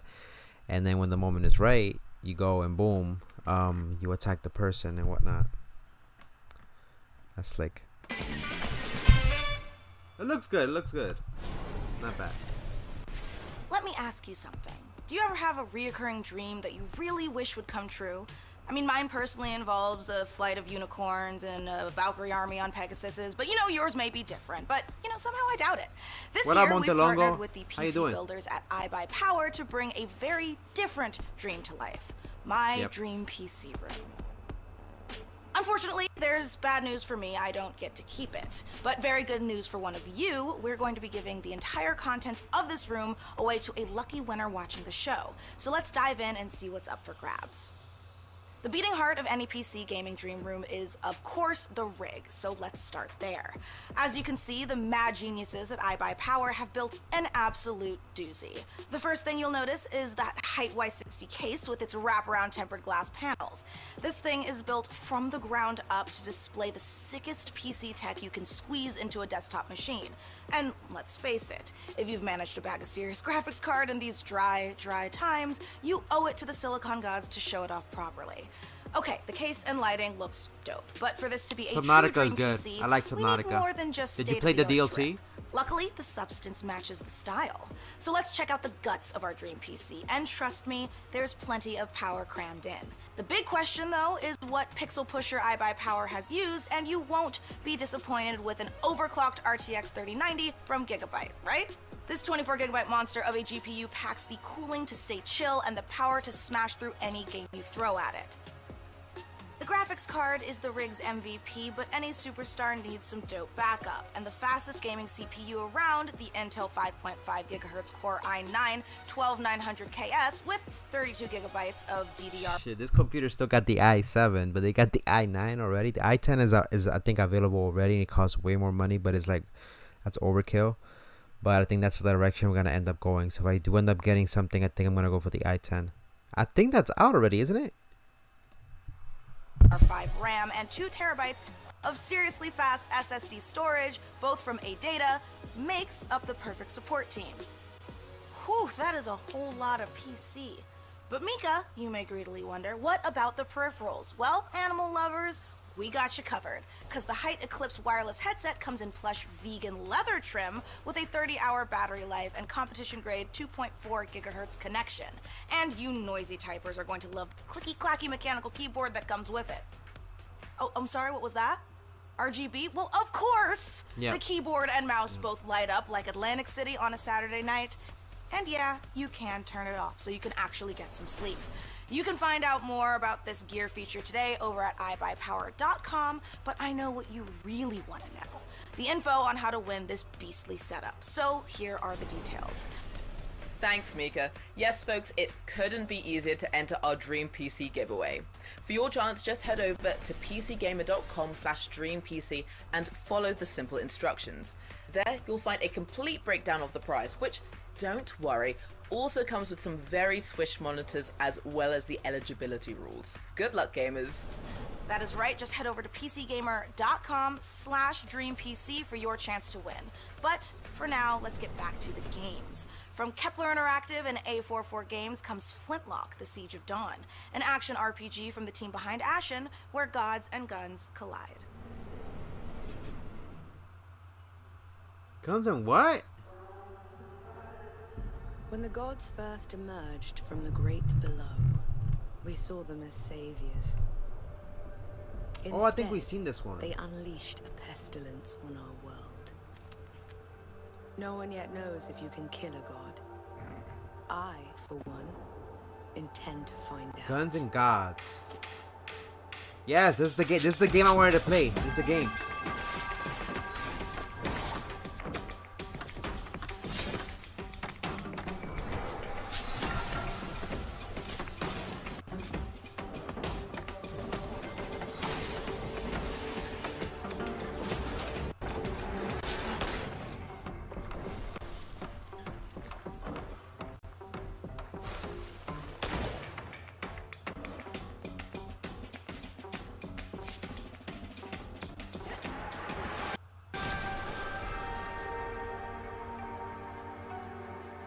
Here's a third Subnautica being worked on. I've only played the first one. Nice, nice. I've never finished it. It was one of those hard games for me. I always get stuck in the first part. It's like a Leviathan is trying to kill me every time I start the game.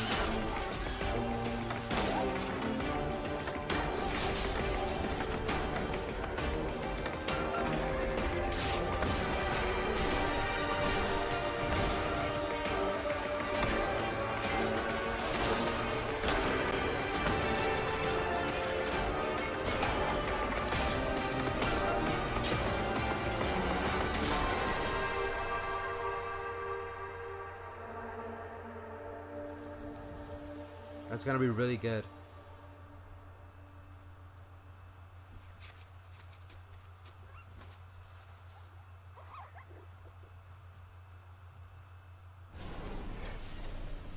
Hey PC Gaming Show, I'm Derek Bradley, the CEO of A44 Games and creative director of Flintlock, The Siege of Dawn. Flintlock is set in a world ruled by old gods. And so, as humanity, you now have the power of black powder and bombs and flintlock rifles to finally overthrow the gods and take the world back. You'll play as We Nora, did, but they're gonna go a little bit more in depth. one of the elite explosives experts of the Coalition forces. Nor herself has a personal vendetta against the gods and will stop at nothing to get her revenge. But you won't be going it alone. Where Nor brings firepower, her fox-like companion Enki brings magic to the battlefield. Enki. You will have to master a combination of axe combat and gunplay, while your companion Enki uses his magical powers to disrupt enemies. We can't wait to show you more of Flintlock before it's released next year. Head over to our socials for more info, and don't forget to wishlist now on Steam and Epic Game Store. Have a great show. Coming up next, a mysterious new sci-fi game from 11-Bit Studios, the creators of This War of Mine. Hear all about it in our exclusive interview. We'll also show you what's next for Outriders from Square Enix and People Can Fly. Plus, if you look back on high school and think, you know, those 4 years would have been better if I was fighting literal demons, you're definitely going to want to study up on our next world-exclusive independent game inspired by the Persona series. Chug your health potions now because there is so much more PC gaming show coming your way. Before we go, the folks at Compass Data Centers have a little quiz for you. How much higher is 5G's data capacity compared to current 4G networks? Scan this QR code and answer the question for a chance to win $500 worth of stuff from Razer, or visit gaming.compassdatacenters.com. Okay, now back to the PC gaming show. I think it's 1 terabyte. Ready to game the system? Meet Mana. You slay, you achieve, you win. So should your bank account, because your power shouldn't stop when the game does. Mana is the best gaming rewards debit card where you can earn perks and points by paying and playing, and get rewarded with the things you actually want, like that skin you can't wait to show off, or your next gear upgrade. So why pay any other way? Pay with Mana. Pay with power. Mana. Game the system. I'll make a new card called D's and be like, yo, how about you pay everything else with D's? Get the new card available now. So I know what you're thinking, and the answer is yes. It's time to talk about The Alters, the brand new game from 11-Bit Studios. The Warsaw-based studio made us cry in this war of mine, make difficult choices in the face of climate apocalypse in Frostpunk, and battle encroaching corruption in Children of Morta.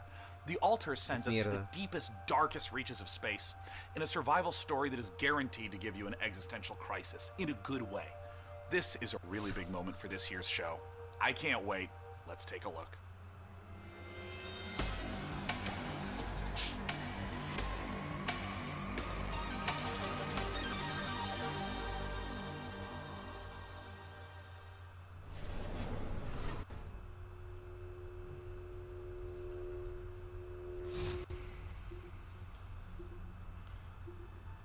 I know Montelongo, those Reapers, bro. They don't let me continue the game. I'm stuck in the first part where I land. I can't even get out of there.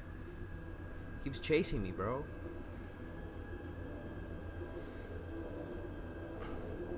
That's why I stopped playing it, because it keeps chasing me, bro. It keeps chasing me.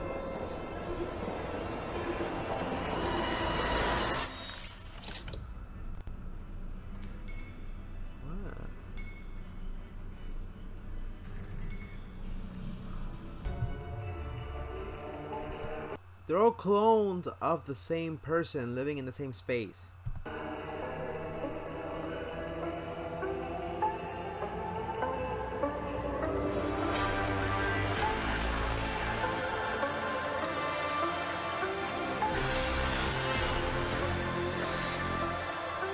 That looks interesting as hell.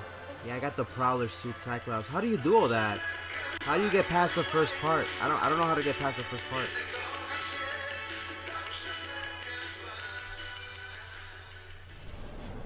Joining us now to talk about what we just saw all the way from Poland is Tomasz Kasilewicz of 11-Bit Studios. Welcome to the PC Gaming Show, and thanks so much for joining us. Thank you so much. Hello. Okay, there is a lot to unpack there. We got clones, we got this huge wheel. Tell us, what did we just see?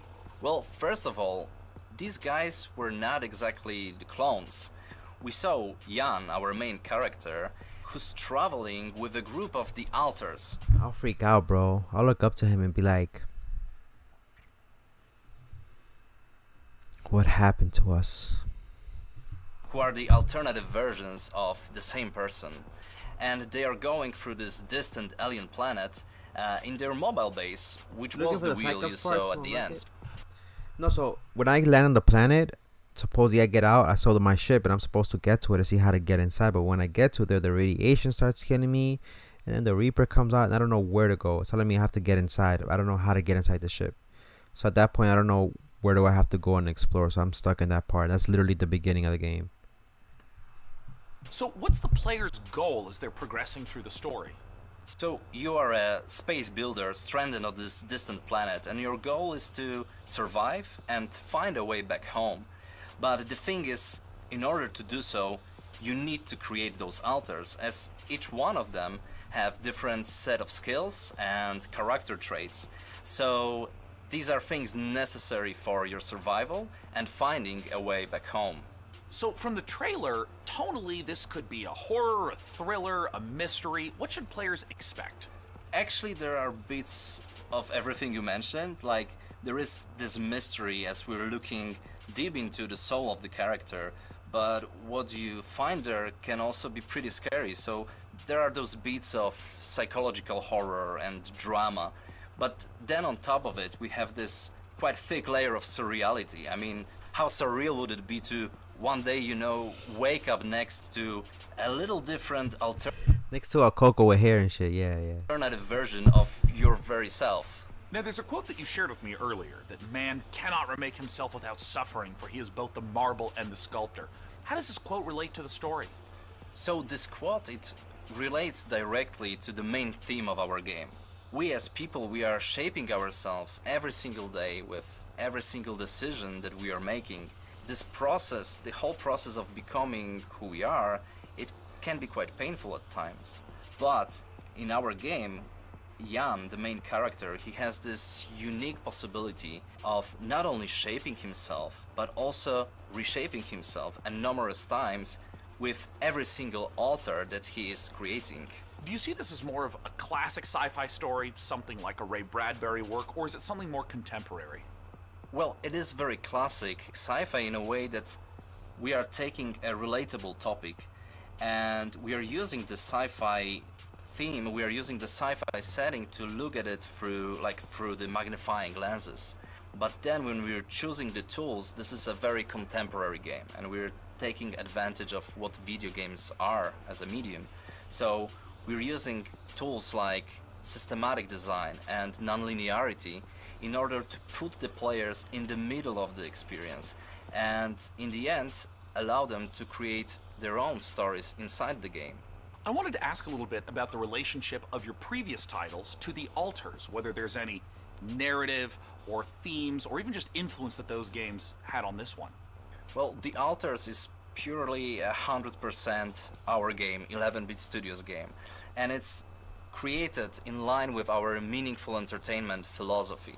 So it's a game we hope that it will make you think even after you stop playing it. This War of Mine was this first huge milestone. It paved the way for all the future titles, and with Frostpunk it was taken to another level with the strong focus on the emerging. You went through the front, but there's a Reaper in the back. You need the front, but you will need a repulsor cannon and a CMOD to get it. And I don't even know how to get those. I'm assuming you're gonna have to go swim somewhere else to get the resources for it. Narrative. And now with the Alters we want to follow that path, but we also really want to push the boundaries even further and expand on how we approach meaningful topics inside the design of our games. Thanks so much again to Tomasz and the whole team at 11-bit Studios for joining us The game this looks year. interesting, And though. while I try to find enough Rapidium to make it through day 1 to 8, let's head on over to Mika Burton and keep things rolling like a massive space station. Thanks, Day9. Honestly, I need to look into getting myself cloned so I can make time to play all of these awesome games we've seen so far. But I'm also legitimately worried about having to eventually fight my clone in single hand-to-hand combat when they steal my life, making me wonder if I was the clone all along. Is it really worth it for video games? Yeah, no, it's totally worth it for video games. Anyway, that's a problem for future Mika. Present Mika is much more interested in what you all have been saying about the show so far. So keep letting us know your thoughts by using hashtag PC Gaming Show on all platforms. Now, let's get back to the She on that Coco bullshit. You know what I'm talking about? She looked like a Coco. If I was a female, that would be Coco, basically. real reason all here. Cloning. I mean video games. Video games.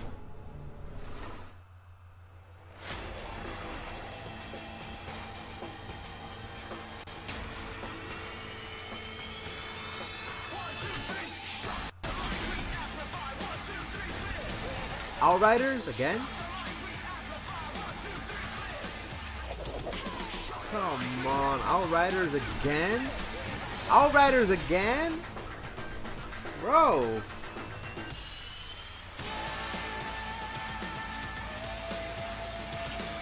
How many times? How many times, bro?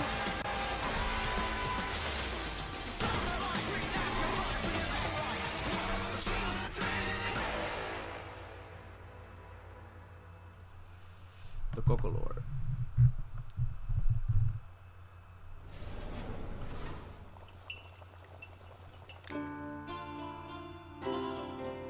This looks good.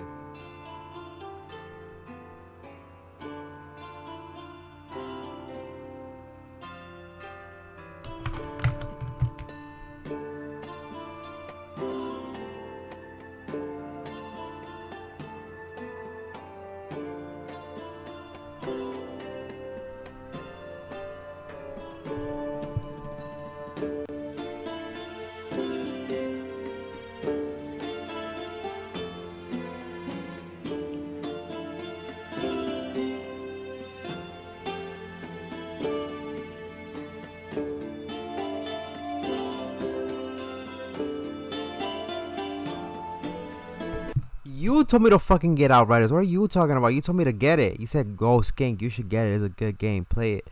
I played it. The story was good. The lore was good. It is a good game. It is a really good game. Why did we stop playing?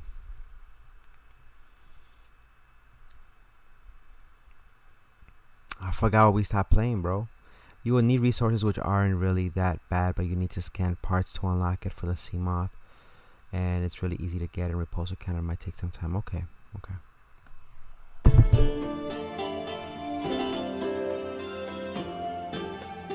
This looks cool. This looks nice.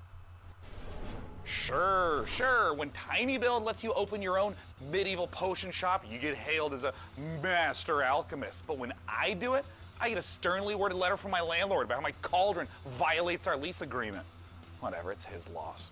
But more importantly, folks, we promise you the maximum amount of games humanly possible, and we aim to deliver quite literally. Paw Patrol?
Okay.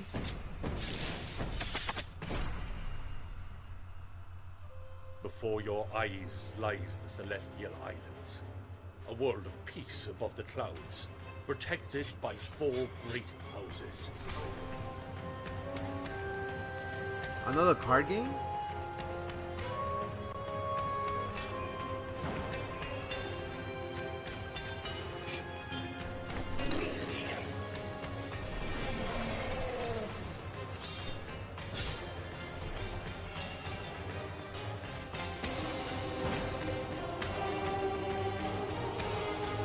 But it's hard to get in. Okay. But you're still saying it's hard to get in, right? Hold on, let me fix this. But you're still saying it's still hard to get in.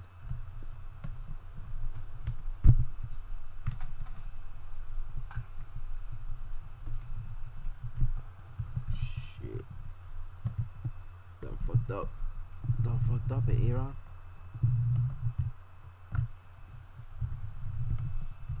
But you're still saying it's still a little bit difficult to get in, no?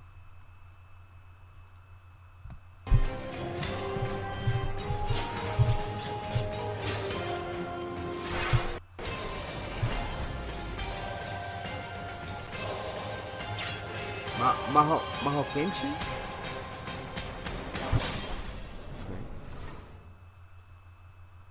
Maho Kenshi. Planet Earth, our beautiful home. To protect it, we must reach out to explore the unknown. Our team of experts is presently probing the deep sea in a struggle against the yoke of over-regulation.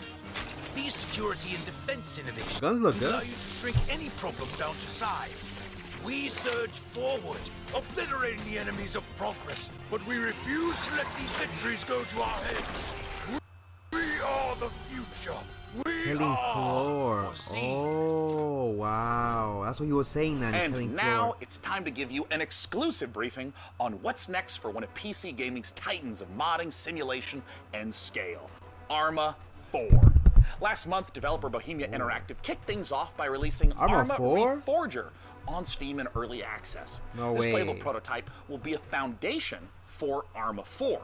And with it playable on Steam now, we have a ton of questions about the future of Arma. I mean, after all, this is the series that helped birth the survival genre through DayZ.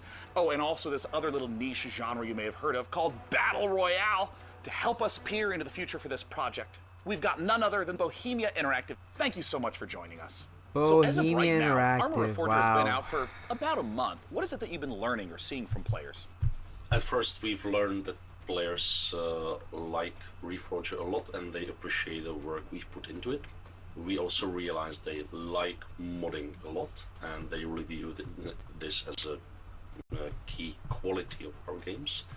And we are very pleased by the reactions of both our community and the new players who immediately started flooding internet with videos, playthroughs and praise of our new technology. So we are very glad that the reception was so good. So there's no doubt players who have been longtime fans of the franchise stepping into Arma Reforger, and I'm curious, what were some of the big challenges of rebuilding that specific Arma feel from the ground up in this brand new engine? Well, it's a very tricky subject because even internally it's an ongoing kind of fight. So I'm myself difficult, but when you very hear much it, on don't the bother very looking purist behind you. side That's of when you let things. it get So you. no Just HUD, go where you need to no go, safe but try not games, to be no because you're superficial behind, so helpers, avoid it. Damn. and this fight can get very intense even It's gonna in be house. hard. So I'm the real Arma purist, and I'm on this for 25 years now. So I will keep fighting, but obviously this is part of the fun. So there's always never-ending battle. I think 2 years ago we really struggled to keep it Arma and even internally preserve our own standards. So do it our own way rather than replicating what's maybe normal in other games, because our goal is not to make the same game as all other games. So our goal is to remain unique. I'm curious if you can speak to what the main goals of He was going off topic. He was going taking shots, and they had to cut out his answer. So, I don't know yet. We're gonna see. How long we've been streaming for 2 hours already, so we're gonna have to wait and see. Forger is, because it's a little unusual compared to other releases. I mean, for instance, how much content should a player expect if, say, they've been playing Arma 3 for years? Our goals were, of course, to restart the series from a technological standpoint, really make room for some new achievements, utilize the technology which is state of the art, both in terms of how it looks like, how it's controlled, how it can be modded. It's important to understand it may look as a kind of normal game on the surface, but there's a big system behind it. So just the tool suite is a massive tool suite, never tested by a large public. So it's a premiere of a tool suite, and these tools are being built for. Yeah, no worry, Montelongo. Mic is not really required. It's just to let people know where to go and whatnot. But I'm gonna actually look at a playthrough or a guide as to what to do next, and it comes to that. But probably leave the explanation for another moment in time, because I know when we start playing the game, it's either I'm gonna pay attention to you and what you're saying, or focus on the game, and we're probably gonna end up losing. So, no offense. I'm not saying that I don't want to hear it. It's just that I know it's gonna be difficult when I'm trying to kill people and then listen to how to kill a Leviathan in another game. I'm gonna be like torn in between. So however, I am gonna go look at a guide and see how it is I need to get into the spaceship. But don't worry, like I said so much about the mic, as long as we're able to communicate as far as what's going in the match and where we're going, we should be good to go. But I'll let you know if I play Fortnite later on or not. Nearly 5 years now, so we really need users to start using them to keep improving and continue building it. Sorry to interrupt, but we have one quick question from the Arma fans.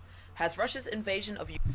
And I only say that again, not to be mean, not because we had somebody like in the past get upset when they came on the stream and they started explaining something to me, and they was like, Coco, did you hear what I said? And I was like, I'm playing the game, like I'm trying to focus on trying to win the match, and I don't want to go through that again. So I just, trying to be as kind as possible when letting you know about that.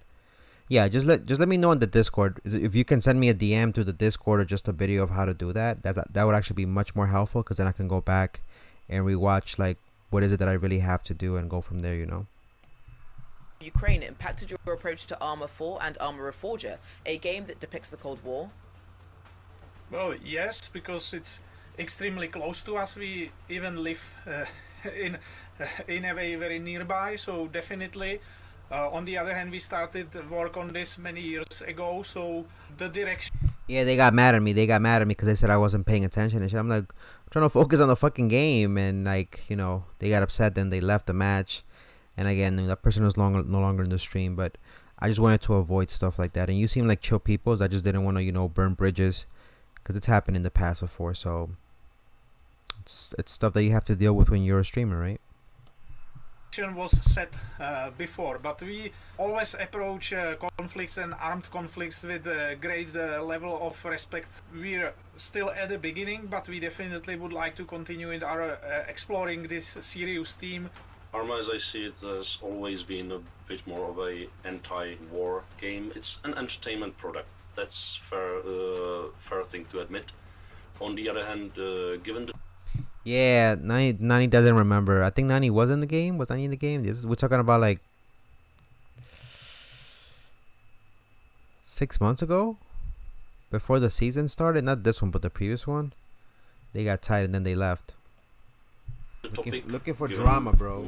Our, let's say, maturity and long time we've spent on it, and our ambition to portray it as a all very complex and gritty thing. I would like us to contribute by not just entertaining people, but also educating them. So, one disappointment that I have as far as the game goes, not this game in specific, but we had DayZ, which came out and was pretty much a predecessor of Arma 2, and Arma 2 looks amazing. I mean, it just has upgraded graphics.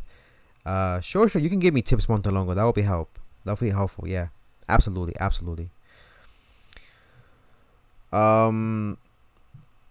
But when we played DayZ on PC, it's completely different from DayZ on console, right? One, because of the servers, and two, because of the way it plays, the mechanics and whatnot. Same concept, similar stuff, but it plays completely different. You can mod certain things on PC, obviously, which was one of the biggest feats of Arma. And the way things progress through that is, you had these mods that made the textures and everything else look much completely different. And that was the reason why they had an open source type of game like that, because you'll be able to go in and do that type of thing. But then when it came to console, when I played DayZ, the servers were really bad. Everything was slow paced. Things were not, I mean, you guys remember the gameplay if you guys were here during that time. And but hopefully now with this new update, we can see new DayZ mods and hopefully an upgrade on that itself. So who knows? On the subject, this was the whole point of starting the cooperation with the International Committee of the Red Cross, and I believe we have great potential, big responsibility in this area, and a very important chance to contribute at least a little bit to the good side of things.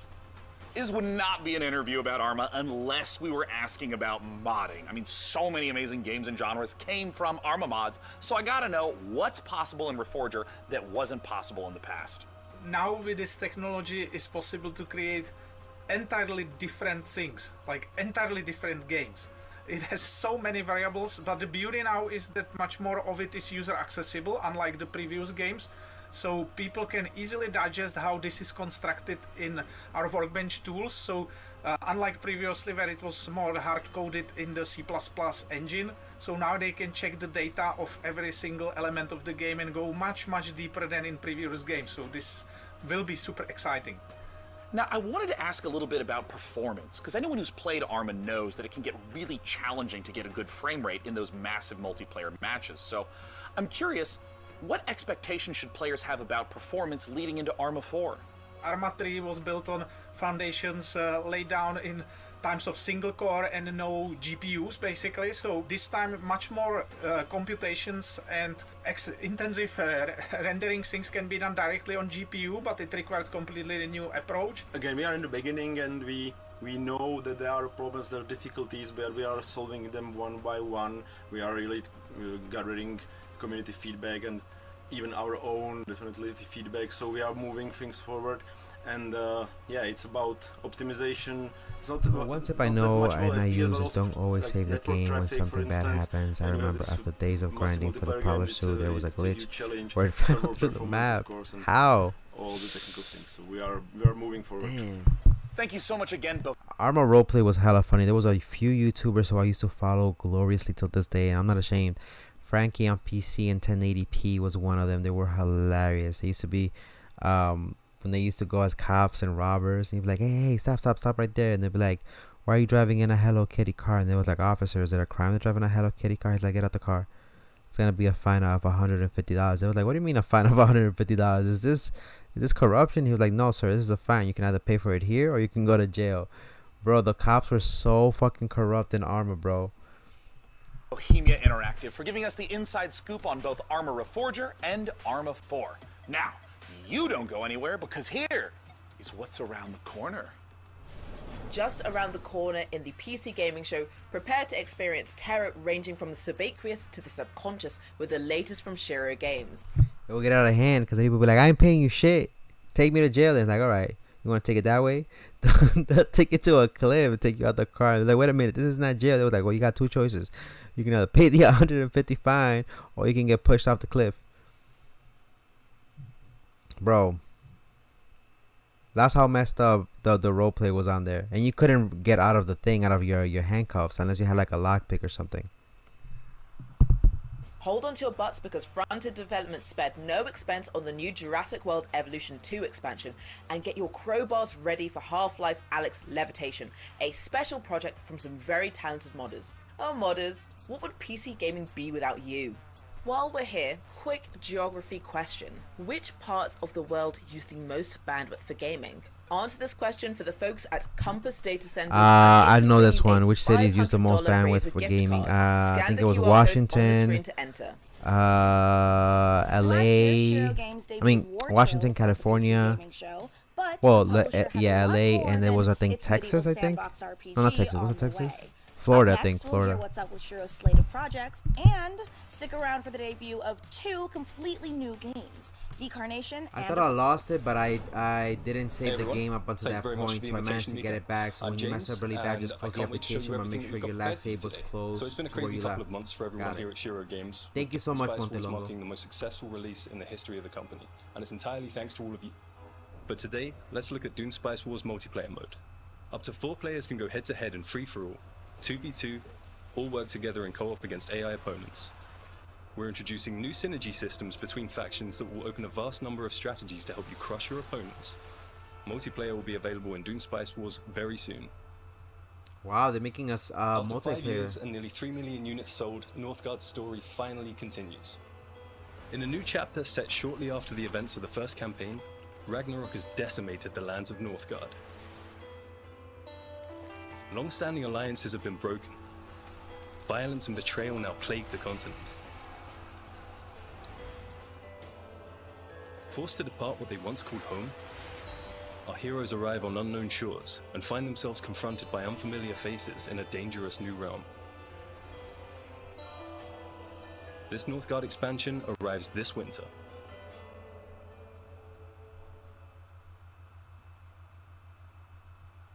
And for all of our War Tales players out there, Cooperative is finally coming to our open world He's like, aha, it's me again. One more time. tactical RPG. You share food, gold, and camp with your friends. But you can split up to cover more grounds. Before every fight, devise the reset perfect a lot of strategy progress. to overcome Yeah, any threats that may that looks stand in bad. your way. Resetting a lot of But progress. be careful in your approach, as one wrong move may lead to your group's demise. The co-op update will allow you to play between 2 to 4 players, and it will be available this summer. War Tale? So a few months ago, we announced Shiro Unlimited, It's me again. You see? He keeps popping back. a new publishing label created by indies for indies, and we are very proud to announce 2 new titles coming from the Shiro Unlimited family.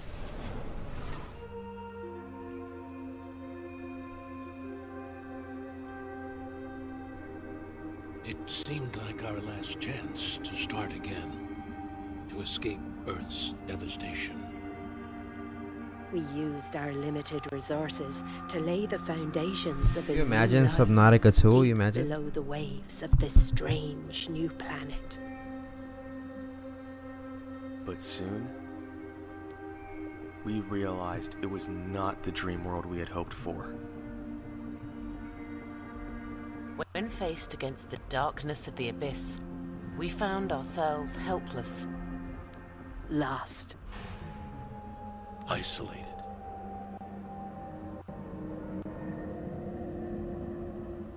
Yo.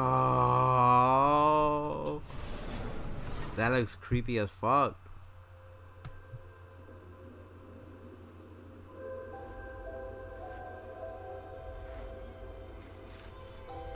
Wait a minute.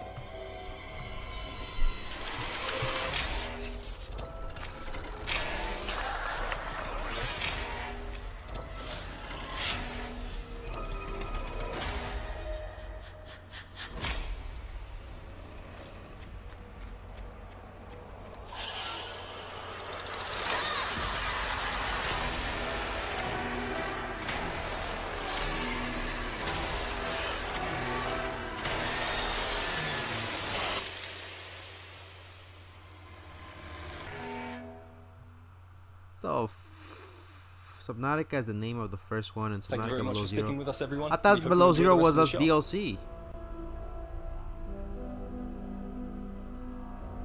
He's like, it's me again. Okay. You just saw why you were exactly right to be afraid of the ocean in Abyssals. And you confronted your inner demons in the retro dream horror of Decarnation. Next up, how do you rebuild a city in a world set after the collapse of civilization? Let's find out how by taking a look at I Am Future from Tiny Build. I Am Future?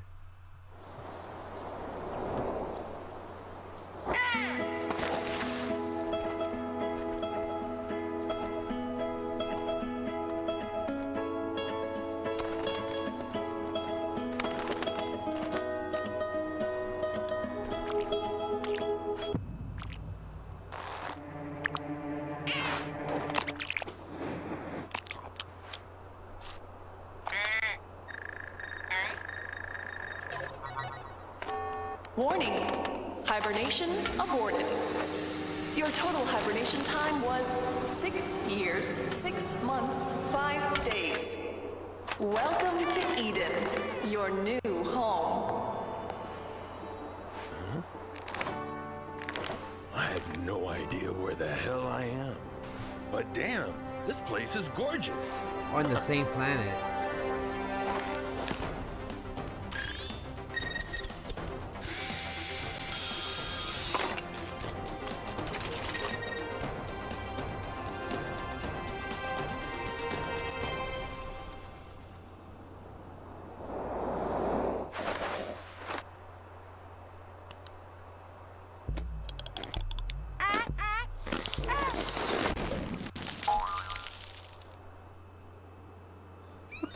What was that? Yo, the poor bird did nothing, bro. Our forefathers conquered Caldaria and bestowed it upon us, a new generation, to share or spar over.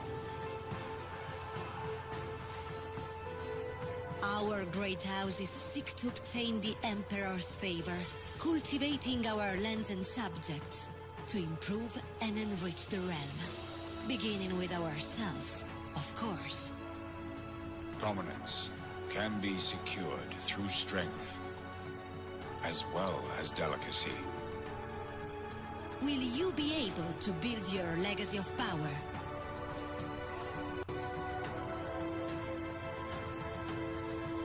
Join the great houses of Caldaria. The great houses of mierda. And now, for these next trailers, it's true. They do move in herds. That was so much. The thought process is simple. God creates dinosaurs.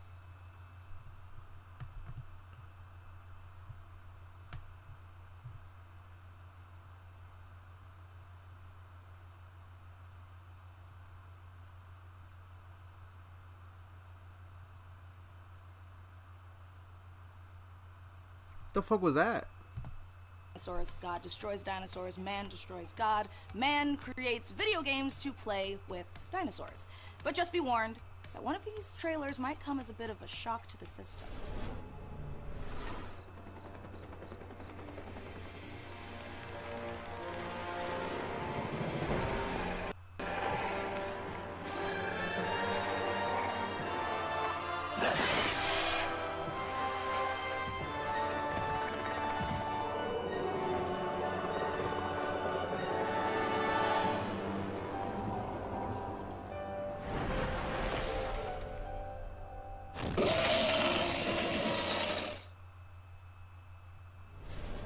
She did ass had glasses, took them on and on.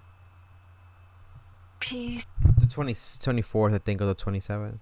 She did ask put on the glasses and took it off, and they said like they do exist. I thought she was gonna do a Will Smith like Men in Black type of thing, but then I realized, the Jurassic Park. Gamer. Humans interfacing with computers for their own entertainment. The very notion disgusts me. Look upon my works, foul creatures, and weep at its magnificence. It is a beautiful day on Citadel Station. Humanity is on the verge of a new era. I, Shodan, am its new god. Look at you, hacker. A pathetic creature of meat and bone. How can you challenge a perfect, immortal machine? You are an insect. You are nothing. I create. I iterate. I fuse flesh and steel into perfection.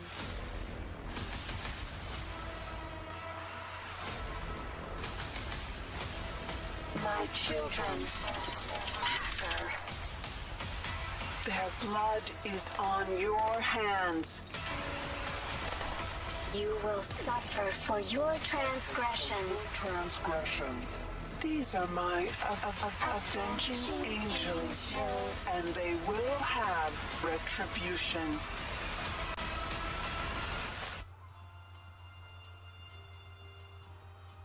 What?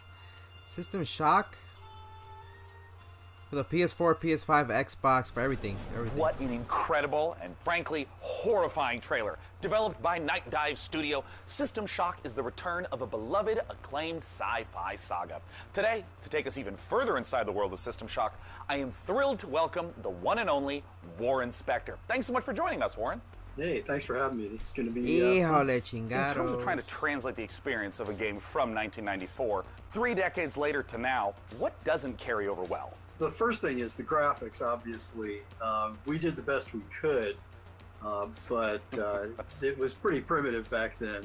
And the other one is the user interface. If you look at when the game opened, the original, a help screen that came up, and it filled the entire screen with text. It's just insane. I don't know how the guys at Night Dive did it. It's amazing.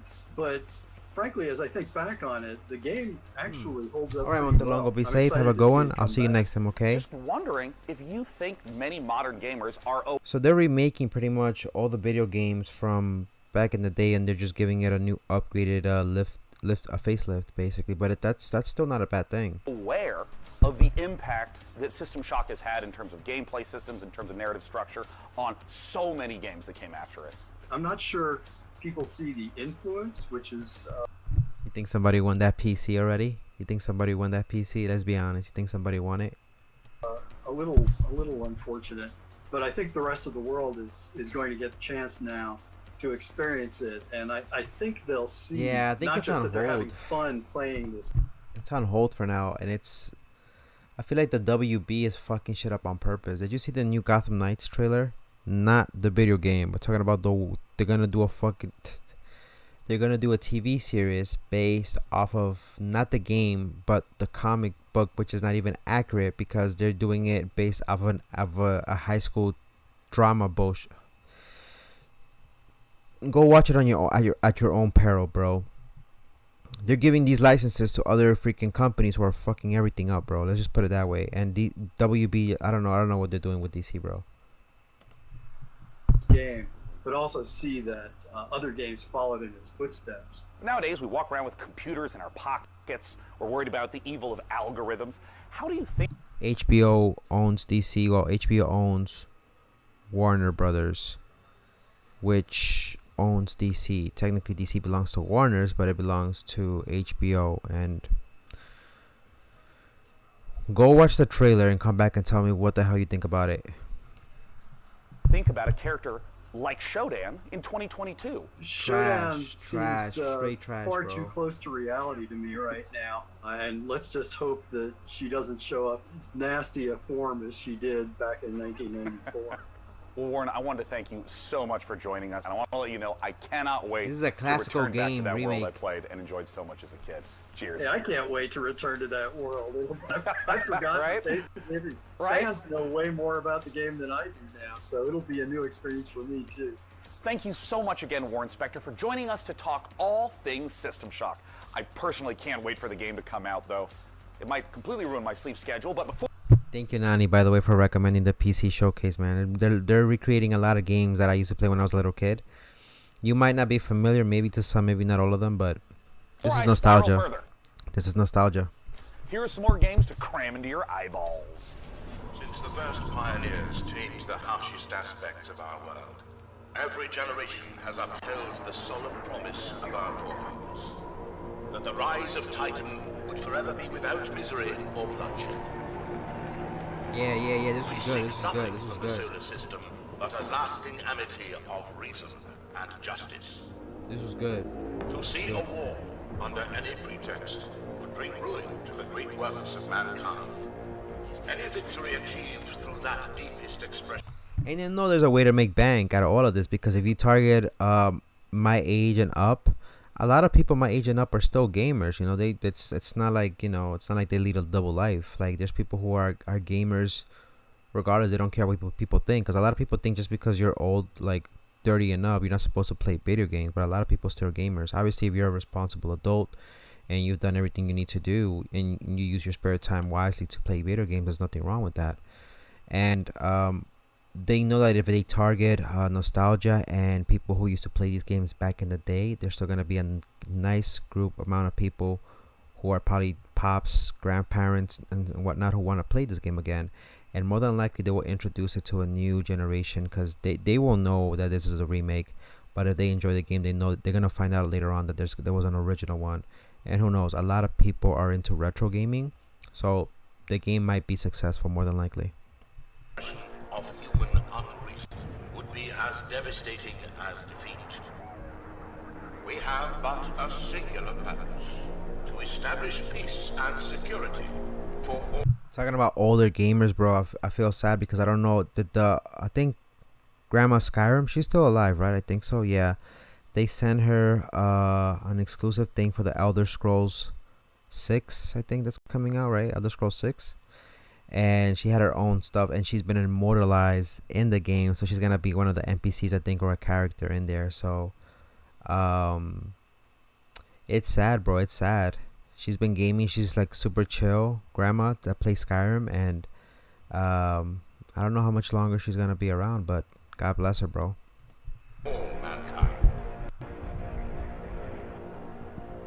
War between Mars and Titan devastated our solar system. Lead the survivors to Demarat, where you will continue Falling Frontiers storyline campaign in orbit of an alien star.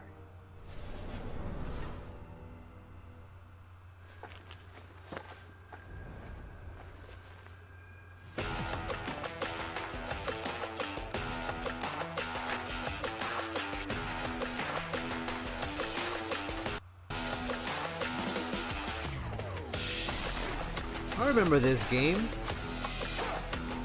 This is the one we were saying that was pretty good.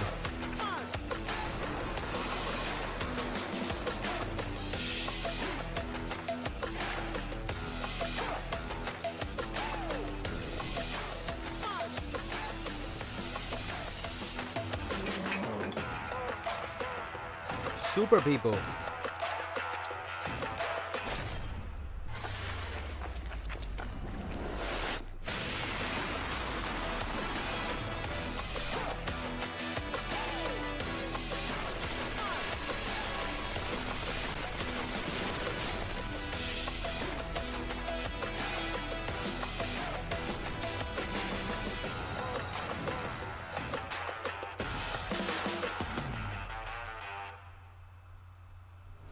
All right, gamers, good work.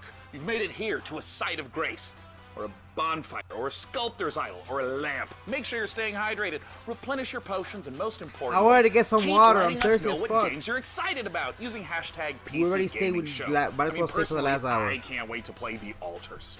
Ah, good. Now that we're all rested up, feeling good, it's time to enjoy a slice of that lovely cyberpunk life, courtesy of Nivalis, and experience the investigative horror of immortality. Thirsty as fuck The right latest now. from the mind of Sam Barlow. Thirsty. Motherfuckers is thirsty over here.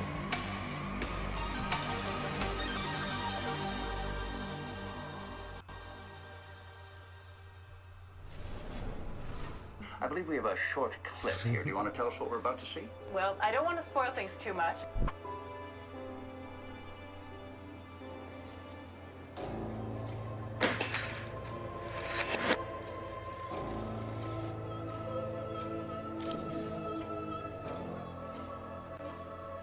Does this work as a confession? It works.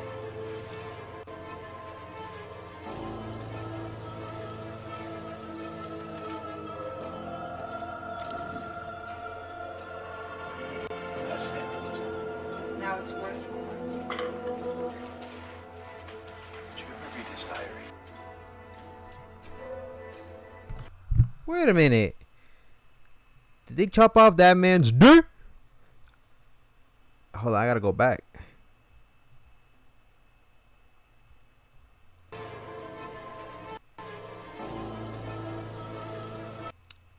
They did.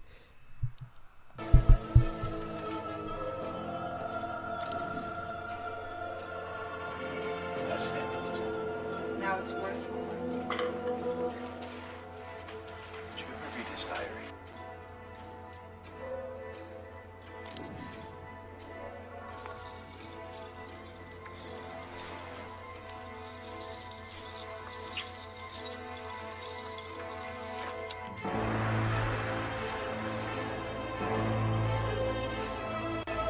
What happened to Marissa Marceau?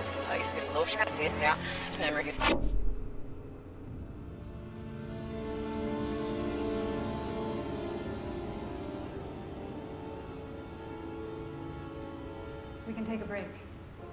We should take a break. No, we can go.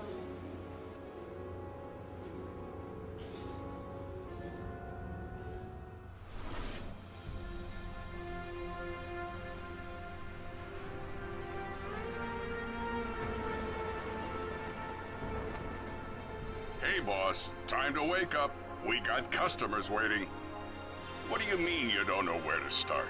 Let's clean this place up. Move some chairs and tables around. We can make this place shine again. No way. If the weather gets bad, we can grow some veg in the greenhouse. Once we start making real money, well, then you can rent that fancy new apartment in Midtown. So make Wait. friends, make enemies. Give customers a route, just turn on the old charm. Or water down their drinks. I'm not your conscience. Wait a This is fucking world minute. to explore, to make stories. Your stories. You ever look up at the clouds? This better and not wonder be. What's up there? Well, if you dream big enough, maybe you'll find out. Maybe we all will. Welcome to Nivalis. I was about to say, is this cyberpunk or some shit? Like, okay. Hi, I'm Marco. And I'm Roman. At Ironlands, we are big fans of cyberpunk fiction and games. But we have our own ideas of what a cyberpunk world can be. Oh, This is the okay, it's game in which you inspired manage by your Cyberpunk World. restaurant, bar, or nightclub, take care of your staff, make deals, farm, and experience makes the sense, stories that of makes the sense. people you meet.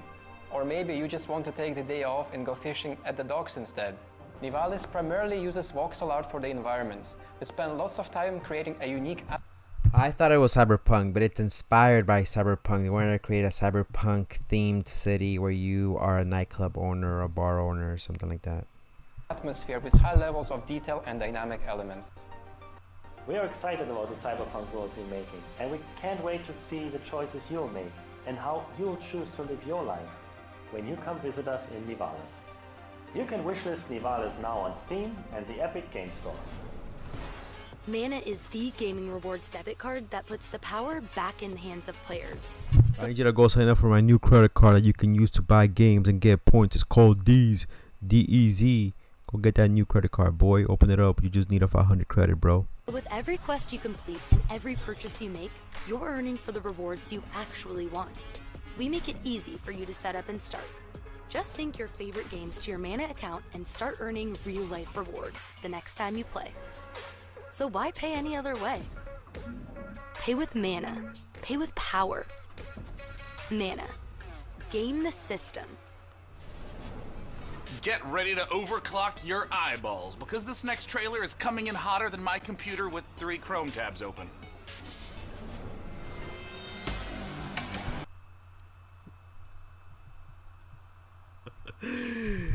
Bro, you're not laughing at that, bro. You heard what he said, right?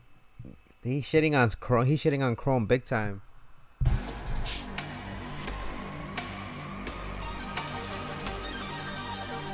World premiere.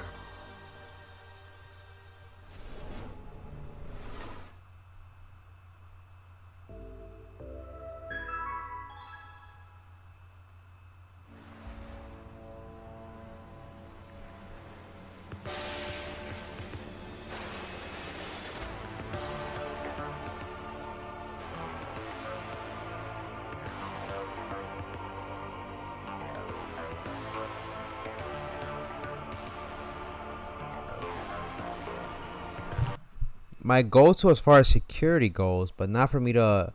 I start my laptop when it's not open, Chrome is not open, and I'm having everything else going on.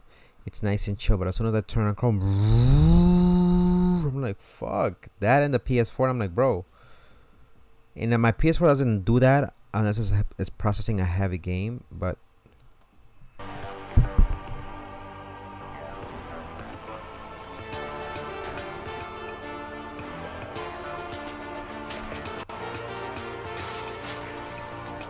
Let me ask you a question and be honest. So my laptop is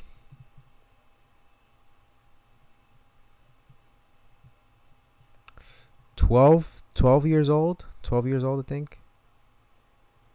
Yeah, 12 years old, my laptop. You think it's time for an upgrade or no?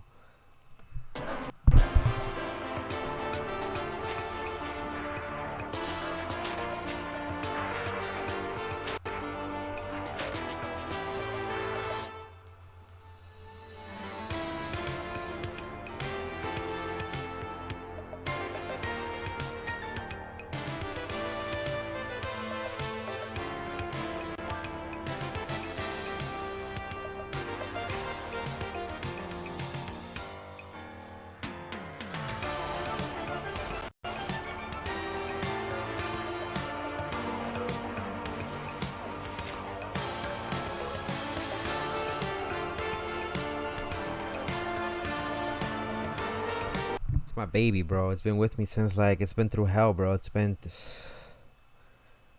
through a really rough time back when I was in Buffalo. It helped me get through some tough times. I hate to see it go, but we're not gonna bury it. I think we're gonna hold on to it.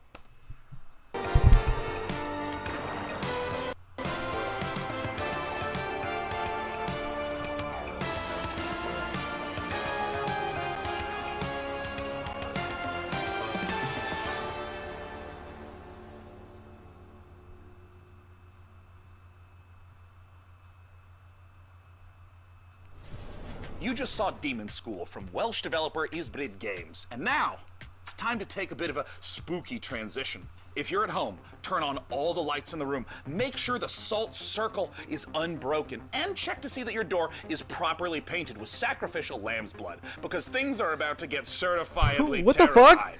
Let's look at the H.R. Giger-inspired biopunk horror, Scorn. Oh. Desolate and okay. decayed. It's not too bad. A grisly nightmare of macabre perception. Greetings. I'm your host, Doug Bradley, and I invite you to join me as we explore Scorn's mesmerizing labyrinth of odd forms and somber tapestries. you awake. In the middle of a desolate hellscape, filled with biomechanical contraptions, part flesh, part machine. An industrial civilization, now lying in decay and ruin. A hidden fauna sleeps within the underbelly of the world, wanting nothing more than to be left undisturbed.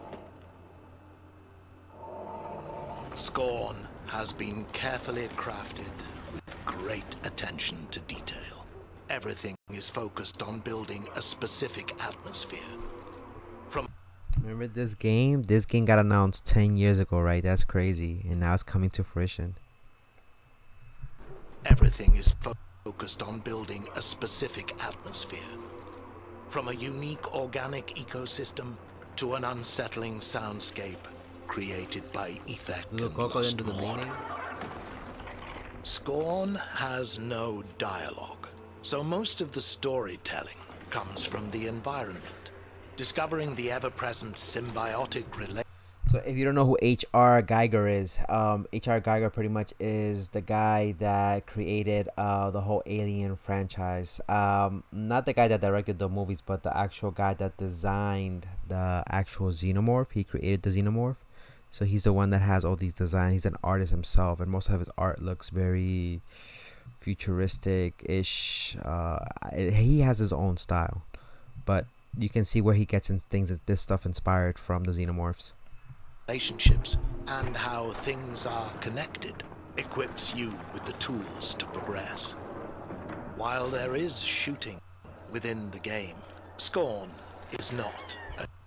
So in his world, a xenomorph was supposed to be a demon technically, but then who was it? I think Fox bought the rights for it so they can use it in the movie, and he was pretty much hired to design the monster. But basically, he took it from the universe that he creates. He technically created all these hell universes and whatnot. So his creations are just amazingly incredible. Very detailed, very, very detailed. A shooter. Every encounter must be carefully considered. A wrong choice could be deadly.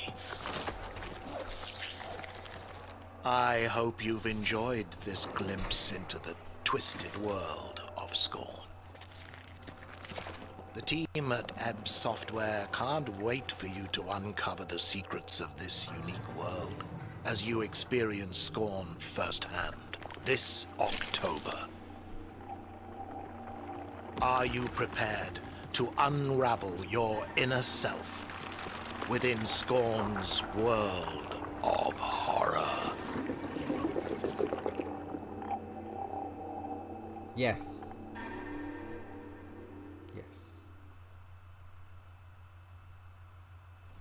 Now, while I've been delightedly playing Dune Spice Wars, harvesting melange, and trying to figure out how to pronounce the spice melange, Kwisatz Haderach, it doesn't matter. I'm equally ready to turn hordes of Tyranids into a Jackson Pollock painting in Warhammer 40k Space Marine 2. In this brutal third-person shooter, you once again step into the oversized power armor of Titus, an elite Primaris Space Marine in a galaxy immersed in a never-ending war. To take us further inside the grimdark, I am joined by Tim Willits and Oliver Hollis, the creative director, on Warhammer 40k Space Marine 2. First of all, thank you so much for joining us. Yes, thank you. Thanks for having us. Good to be here. Now, Tim, I want to start with you. You previously worked at id Software on Doom. How would you say the Space Marine compares to Doom Guy? That is a good question. I bet many people did not know that the original Doom Guy was actually a Space Marine, inspired by an even older Space Marine, which is the Warhammer 40,000 Space Marines. So, you know, it's really exciting for me to work on Space Marine 2, you know, because it's a great franchise, and I know that it's inspired so many other video games throughout the last 25, 30 years. Oh, absolutely. And there's so much lore to sift through. And I think this brings us to talk a little bit about the new Space Marine that you're going to get to play, a Primaris Space Marine. Oliver, talk to us a little bit about Captain Titus and what makes this class of Space Marine different from the others in the universe. So the Space Marine is a brainchild of the Emperor, the kind of leader of this of humanity in the grim dark future. He saw the dangers that the universe presented, and he created a super soldier from his own DNA. And each of these different factions, these different chapters, have different genetic traits of the Emperor. But what makes the Primaris different is that a guy named Belisarius Cawl, the Emperor's kind of chief scientist, went back, did some digging in the old data, and found a way to enhance the qualities that a Space Marine has by installing new devices, new kind of bio implants in their body. So now these guys are 2.5 meter tall monsters capable of destroying anything in their path. It's reminding me of the 1,000 times I have rewatched the Astartes animation. That's amazing. It's so exciting. It's so exciting that we now get to be in that position to play that kind of character. And in the trailer, we saw a lot of Tyranids. Are they the main enemy that you're going to be against? And if so, what makes them such a compelling foe? In this particular game, the Tyranids are the main focus, and what makes them compelling is that they are extragalactic locust-like creatures. They've come in from goodness knows where. They spread like wildfire. They devour everything in their path, and they leave nothing in their wake. So one of the great things about the Tyranids is they come in the thousands, and our proprietary engine, the Saber Swarm engine, can deliver these epic battles. Now we will have thousands of Tyranids, and you will rip and tear through them all. I mean, that is so thrilling, because this is the sort of thing that older games couldn't even hope to do. Warhammer, and you're talking the Warhammer 40,000 lore is like so ridiculously crazy. Is this dark future where they fight against demons? Like, just to give you a glimpse of how crazy it is, there's just to power up their ships, they have to use these people who they get boosted up with drugs and like painkillers and a whole bunch of shit. They have to carry this core of radiation thing down to the bottom, which is a coffin with a radiated body or something like that, and then they gotta throw it in the furnace, which powers up the whole spaceship and whatnot. And these people go in there to die pretty much after recharging the ship, and they're fighting demons. That's how crazy that game is. A little bit about combat. I know that some of the previous entries were more melee focused. What's the combat like in Space Marine 2? So the combat in Space Marine 2 is a mix of in-your-face melee combat along with some really cool over-the-top weapons. So we looked at the original Space Marine game where it had a lot of this push-forward combat, which has inspired many other video games, but that never stop, never take cover combat is integral to Space Marine 2, along with these really cool, powerful weapons. So you're either tearing up enemies in front of you, or you're blowing them away from the back of the battlefield. It's the best of both worlds. I mean, that sounds so terrific. And I mean, I know you guys are huge fans of the 40K lore, so I'm curious about, in working on this project, what's been the most fun seeing come together? I mean, what's Saber Interactive focusing on right now? Right at the beginning. They never had that, like, not third person, but like mixture in between where you can actually push forward with the character like that and kill hordes of enemies. So this is like the first time they're doing that, taking the best of Gears of War. I mean, they inspired Gears of War, they inspired Doom. So yeah, I mean, it's good to see that they're pushing the technology and the envelope. So Beginning of the project, Tim and I went to the Warhammer Museum, which was an incredible experience. And you go around all these cabinets where these incredible miniatures that have been painted by these masters are arranged in these dioramas. You find yourself kind of crouching down and looking into the ranks of Space Marines that are facing Tyranids or Orcs or whatever. And something that Tim and I said at that moment was, we need to make this come alive. I don't want to look at this, I want to be inside this. I want to be gunning down Tyranids by the thousands. And so seeing that actually happen and come alive has been thrilling. Am I going to feel like the characters in the Astartes animation? Yeah, it's a very popular then game. I'm buying the game immediately. They got Vermintide, they when have a you're whole bunch of wielding one expansions, those a whole massive bunch. weapons, and you're faced with 1,000 Tyranids who all want to eat you alive, and you're just letting rip, and you can see shell casings bursting out of these massive weapons one after another. The sound, the gameplay, the way it feels is all designed to make you feel like the most powerful warrior in the universe. Well, perfect. That answers everything. Thank you so much, Tim and Oliver from Saber Interactive, for joining us. I can't wait. Warhammer 40K Space Marine 2 comes to PC, PS5, Xbox Series X and S soon. Now, next, we have a few more surprises for you up the sleeves of our proverbial power armor. First, Replicant D6's homage to the golden days, or should I say, golden eyes of 90s console shooters, and an atmospheric sci-fi adventure on the Red Planet from Frontier Developments and Kyoken Interactive. Let's take a look.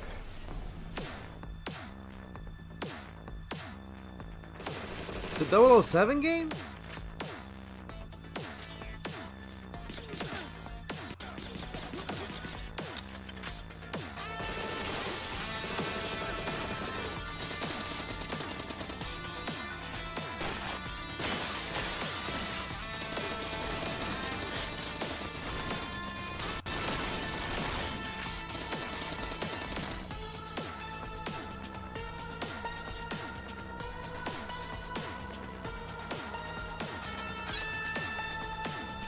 What the hell on the PS1 is going on right here?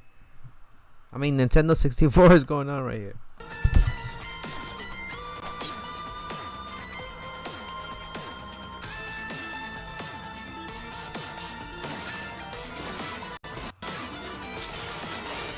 Nah. I don't think so. Nah, this is 007 from the Wish. This is 007 when you order it from the wish list. Agent 64, bro. I don't know what the hell that is. I don't know what that is.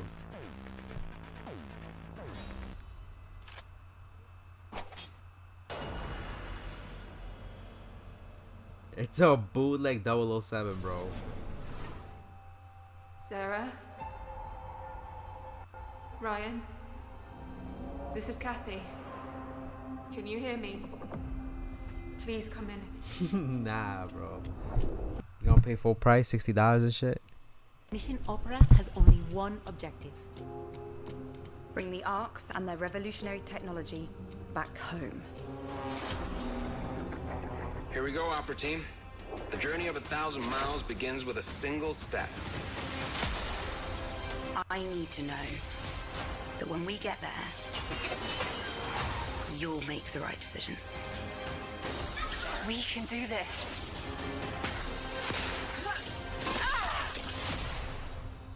What do you expect to find on Mars?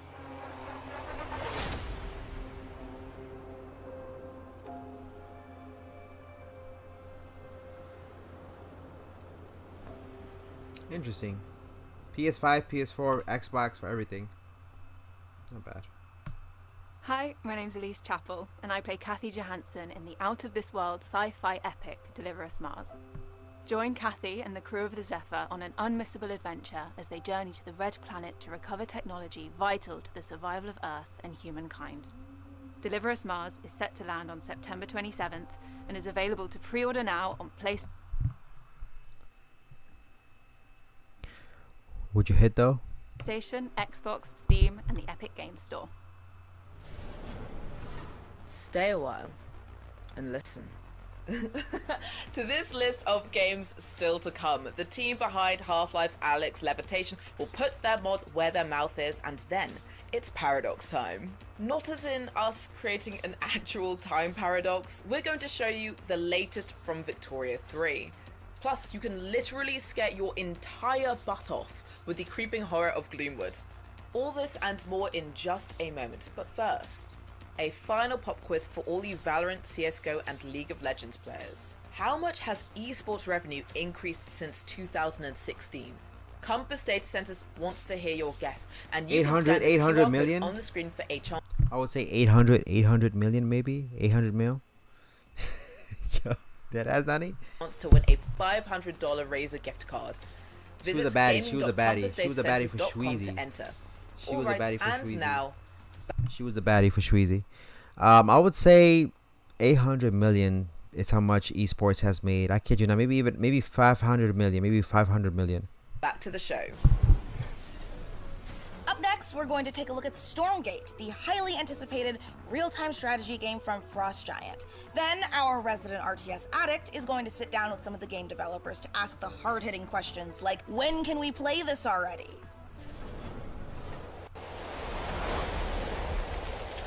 Didn't we see this already?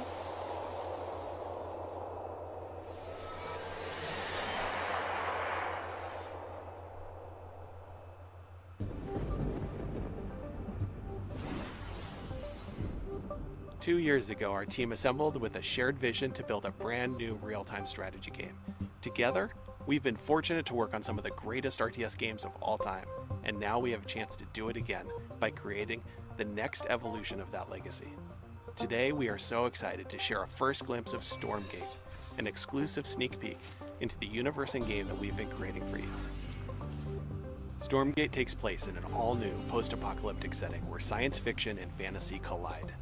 Our story begins hundreds of years in Earth's future, following the near extinction of humanity. This great calamity was caused by the Infernal Host, a playable alien race of demonic invaders that are hell-bent on claiming this planet as their own. With our story, we are creating an ever-expanding game universe, told through an ongoing series of campaign missions that you can play solo or cooperatively. New chapters will come out regularly, along with new units, maps, modes, and plenty of other surprises. In addition to campaign missions, we're building a world-class competitive experience with grassroots and professional tournaments accessible from directly within the game. There will be different leagues suitable for all levels of experience. In our new 3-player co-op versus AI mode, you'll level up your heroes, collect rewards, and customize your Xenoverse 3?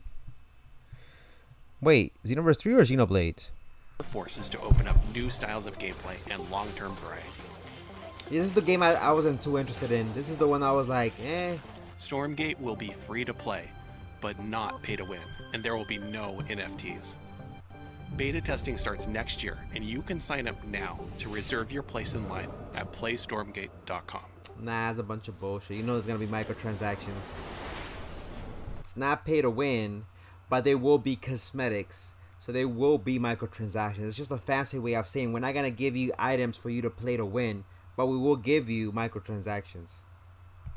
You might happen to know that I'm a huge fan of real-time strategy games. StarCraft is my favorite game. I played it for 25 years. I still play it, and that's why I am so thrilled today to be talking to Frost Giant Studios. They're a group of amazing developers who have worked on literally my favorite games of all time.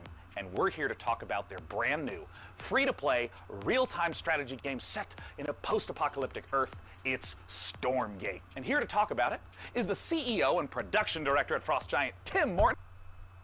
I'm gonna be honest with you, I don't really give a fuck about all that. It's just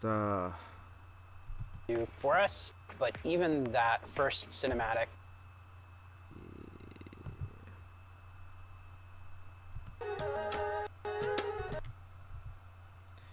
You think Xenoverse will add Dragon Ball superhero characters or Dragon Ball superhero characters? Dragon Ball Hero and Dragon Ball Superhero. Shrunken, if they plan on not, how you doing, my boy, by the way? If they plan on actually taking the game and, like, let's say keep expanding like they have with Xenoverse 2, I think they may or may not add characters. It doesn't affect the story because there really isn't a storyline in the game, right? There's arcade or something like that, but that's about it. But I don't see a problem with them adding those characters, to be honest with you. More than likely they will, because they want to make money. It's all about this. So why they can probably still work on production to make the next game and still make bank out of this.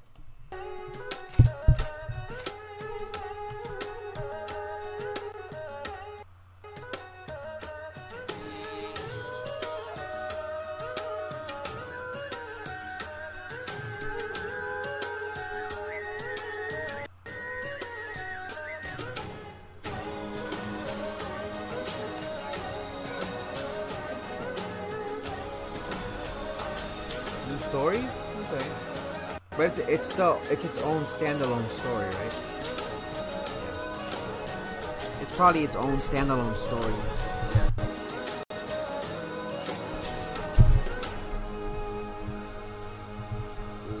Lyzara's Summit Kingdom.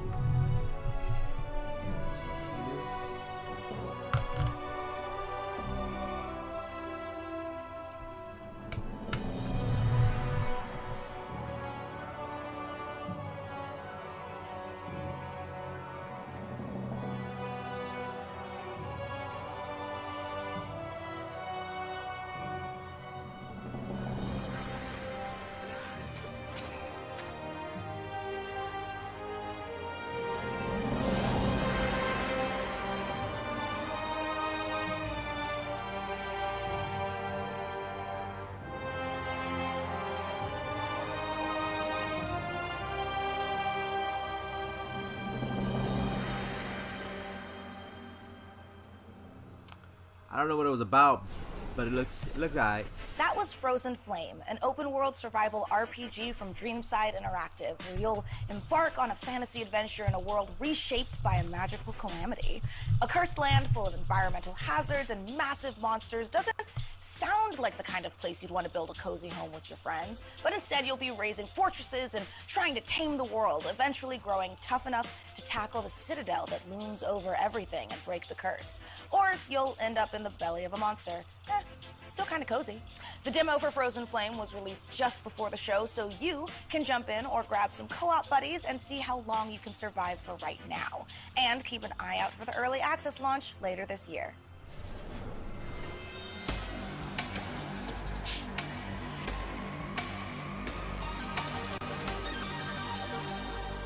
Cringing hella hard, bro. Cringing hella hard. I know about cringe, because I could be cringy at times too. But se pasan, bro.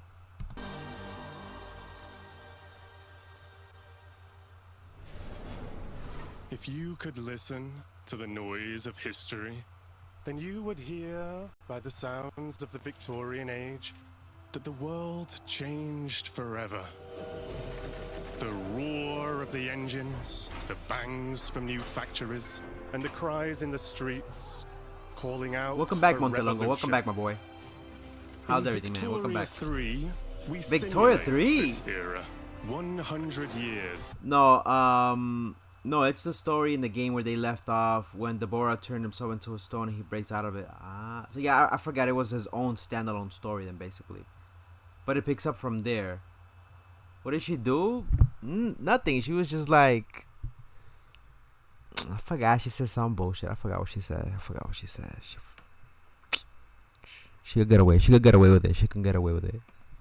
Starting in 1836, and put you in charge of a young society.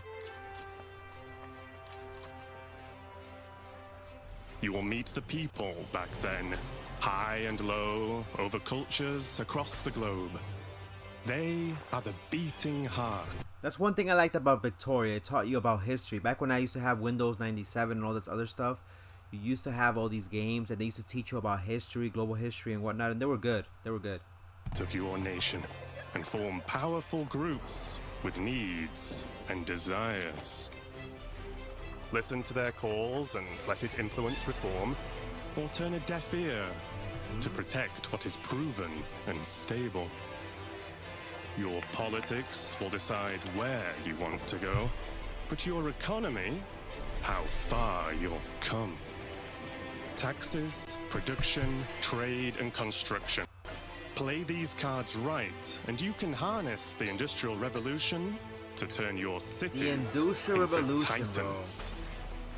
This is the engine you will need on the global stage. Use pacts, threats, and bluffs to secure your place in the sun. Anything done by war can be achieved with diplomacy. But you can decide. Good reason. Good. The reason why I left because my other aunts woke up because I'm not trying to get caught at night with my phone. It's okay, Montelongo. I understand. Thank you so much for being here, by the way. I appreciate it. When push no worries. Comes to We're almost shove. done. We're almost done. I think like 15 more minutes, 20 more minutes. Here you write the stories, and over time, the history of your world will be carved into the map. What will your society be like?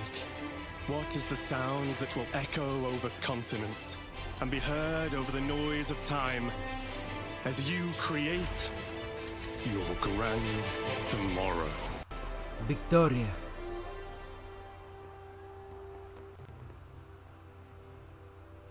So it's just right around the Industrial That was Revolution, the World War gameplay II? debut of Or World War Victoria One? 3 from Paradox Interactive, Right a around World War grand One, I think. strategy game coming later this year.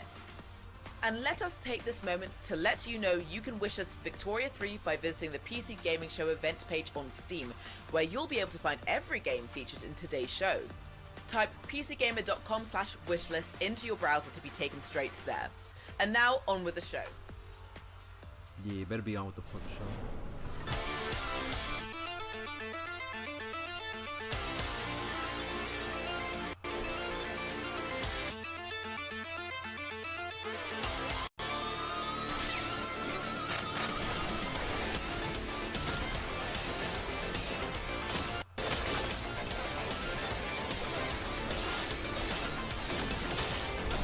new Bleach one? We're gonna find out. We're gonna find out on Saturday because they're gonna have a panel.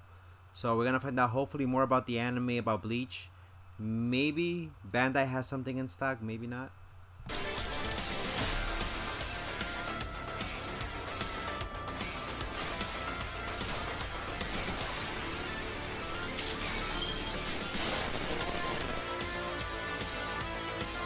Hey, yo, what was that?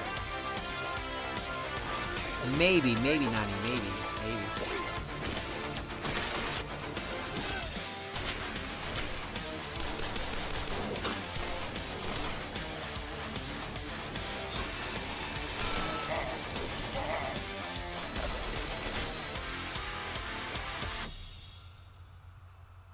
What's up, PC gamers? We're back again.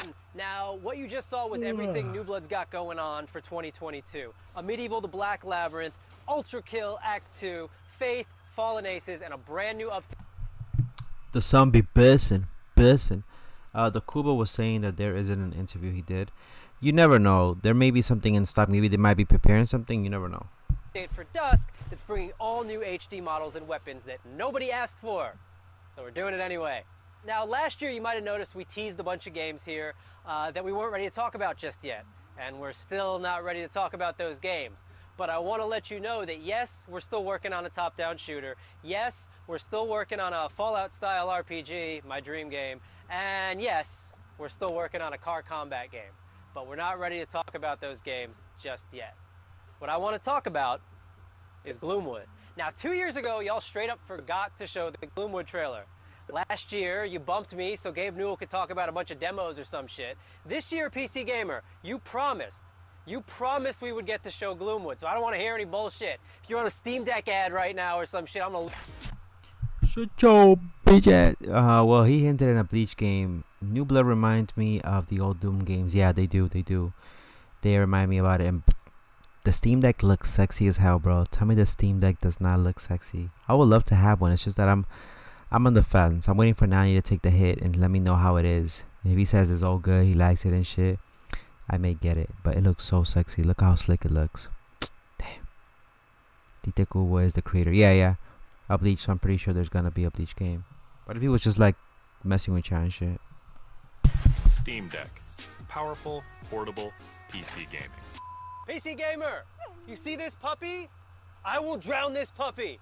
I will, if you don't let us show Gloomwood, I am going to drown this adorable, I would never do that. Hi, I love you. So yeah, we good? No. Can we show Gloomwood?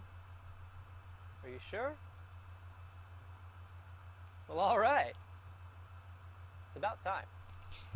Man, shut your bitch.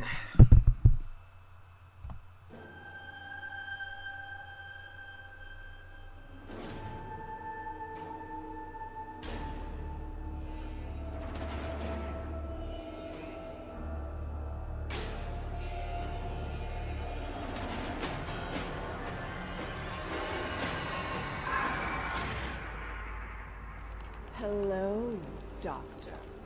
I had hoped for us to meet at my estate. No matter. I can guarantee your safe arrival. A promise few others here can make. The townsfolk are not fond of outsiders. Don't delay.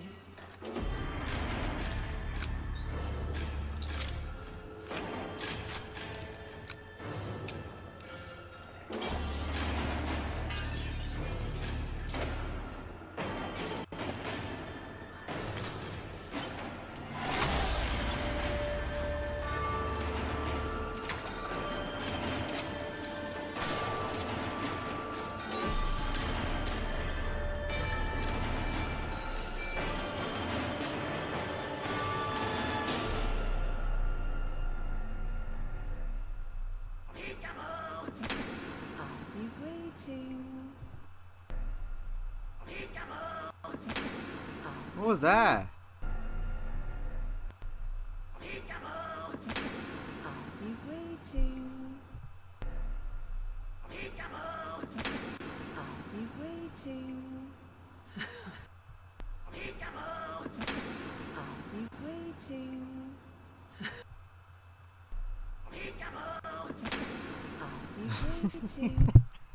And you don't have a glitch on your stream. Sorry, it's not glitched out. I just didn't know what the hell he was saying. Was it a song? What was he saying?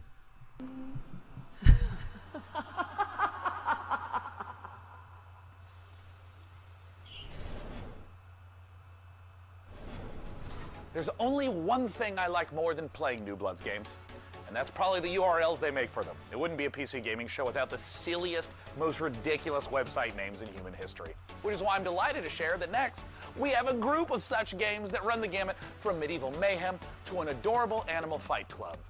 And our first rule, we absolutely plan to talk about it.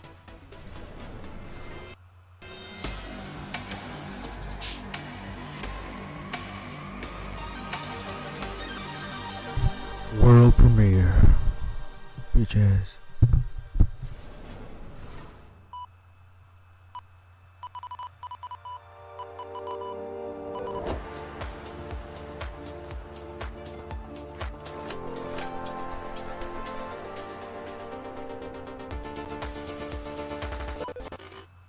Corrupted what?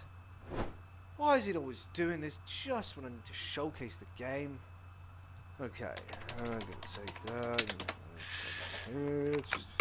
Have you tried turning it off and on again? Yes, I have. The update to System 10.1.1 will provide a clean sorting of all your files and ensure that situations like this won't ever happen. Oh, no, nobody's updating me. That's the thing.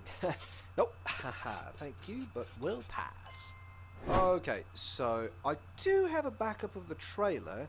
While I go rummage into the bin for it, please welcome my personal assistant. That will do a great job at pitching the game for you.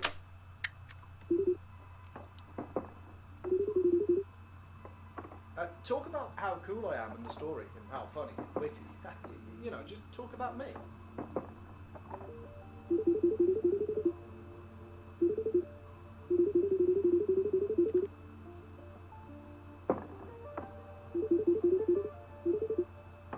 Found it.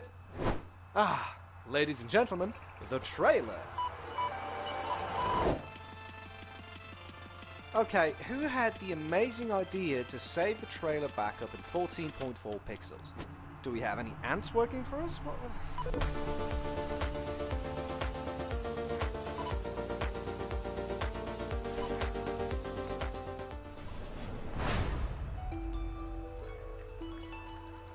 Didn't we just see this shit? The survival of thy noble family depends on their ability to rule the city, to fight with valor, and to learn.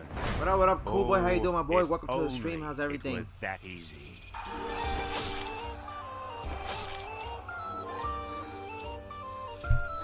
Hey, yo.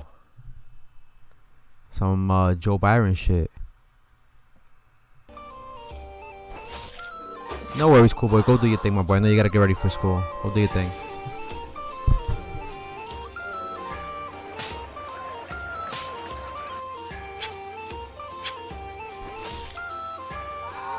While he was asleep?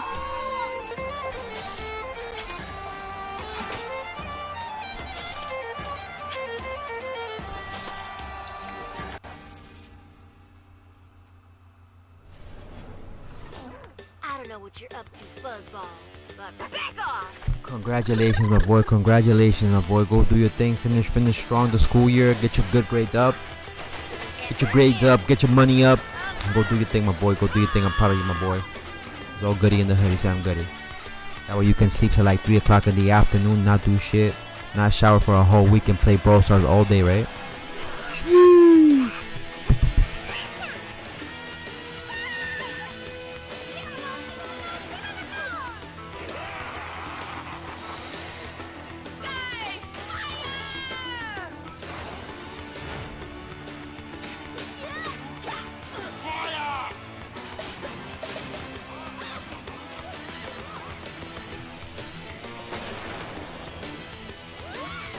Take care, man. Take care.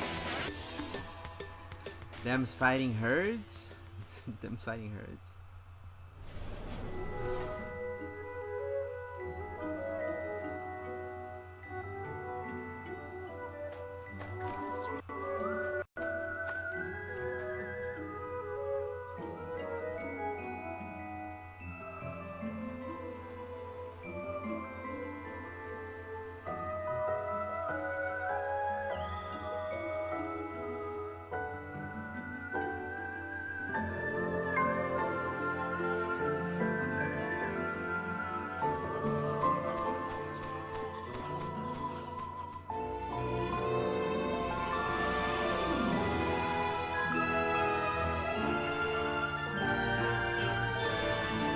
we've seen this trailer before.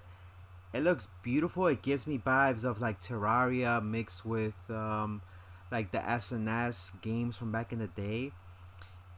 It has very beautiful Game Boy graphics ish, but I don't know. I don't like the whole dark thing. Like, I'm curious how the whole system stays lit. Do you use torches? I know you gotta build things. It kind of reminds me of Terraria with Minecraft. I don't know.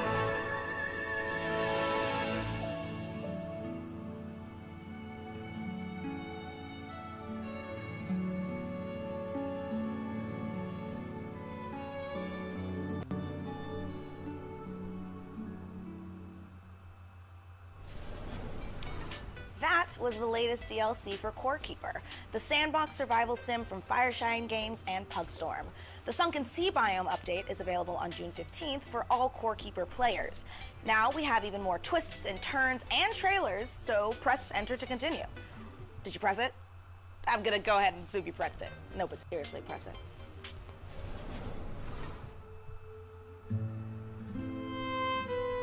Life can be harsh everywhere. But in the old world, there was no hope of it ever improving. When our crops failed, the ruling class would still collect the same share, leaving our children to starve. And if we had any coin to our name, the taxman would appear, demanding it for the crown. The nobles hid behind the safety of their walls and did nothing when raiders pillaged the outskirts of the city. And so, some of us decided that it was time to leave, that we'd rather take our chances in the wilderness, seeking the promise of a new land, than starve to death in our homeland. The journey wasn't easy. We lost many along the way. But this wild, unsettled land offers us the hope of a new start as the masters of our own destiny.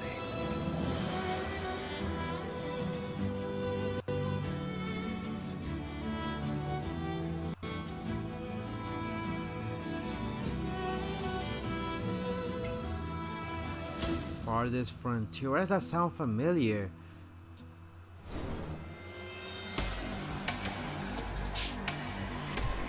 World premiere. Told you. Told you.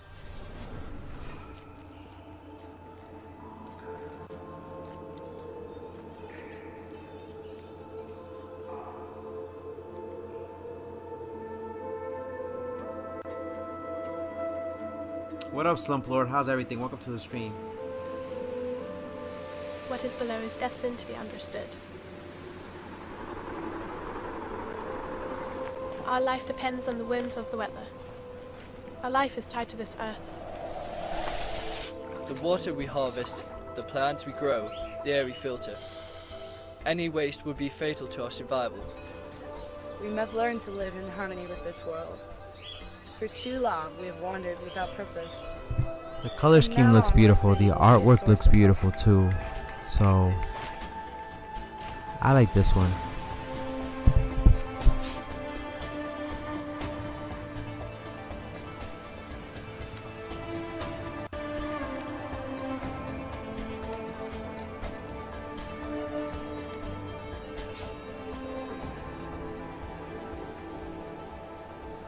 To understand our world, we must explore it.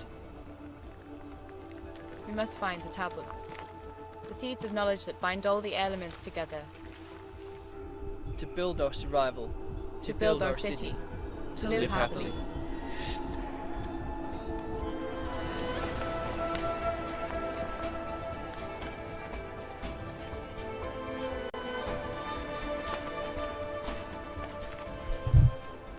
To be a cocorito. To be a cocorito with a burrito. And a cocorito burrito. The planet we El chorito. almost lost, then found a reason to stay.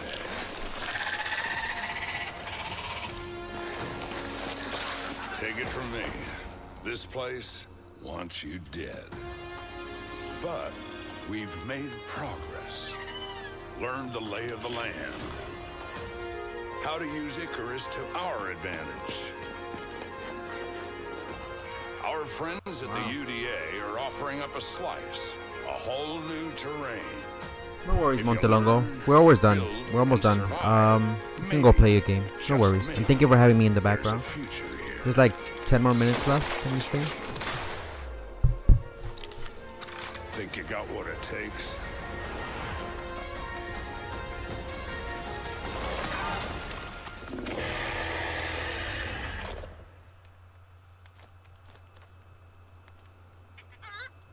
Icarus?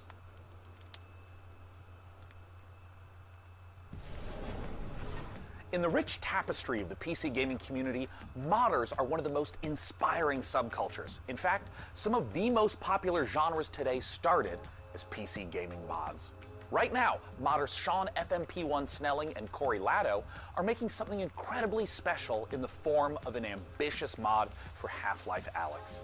It's called Half-Life Levitation.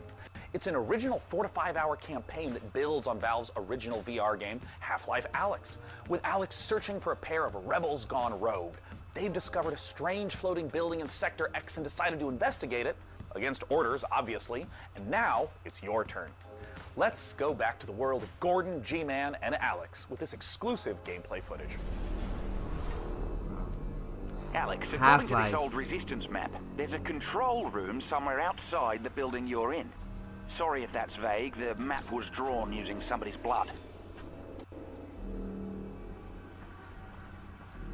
Wow.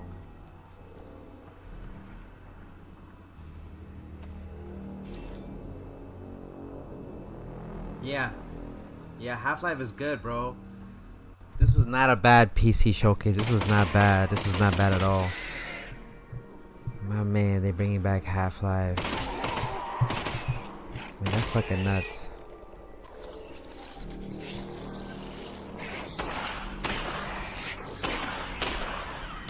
I'm gonna go make breakfast with my nephews in a little bit after it's 6 o'clock. They go to school at 8. We're almost done. 10 more minutes.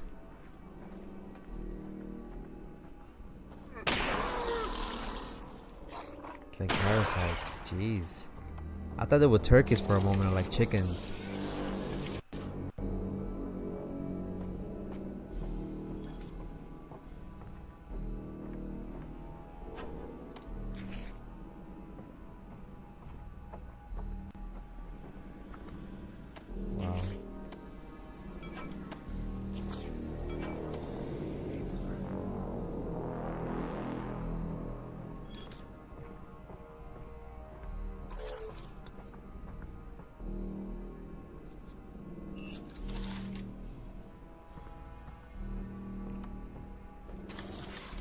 It looks really good for a VR game. It looks really good.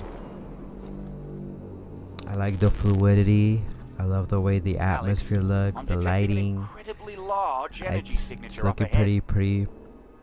The music too. The music, the score is very important to a game. How it makes you feel when you progress to the story.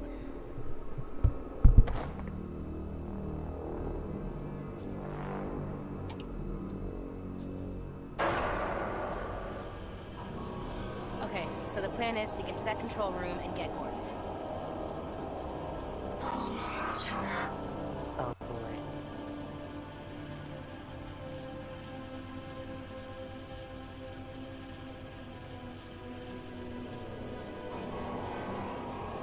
What the hell is that? There was nobody there.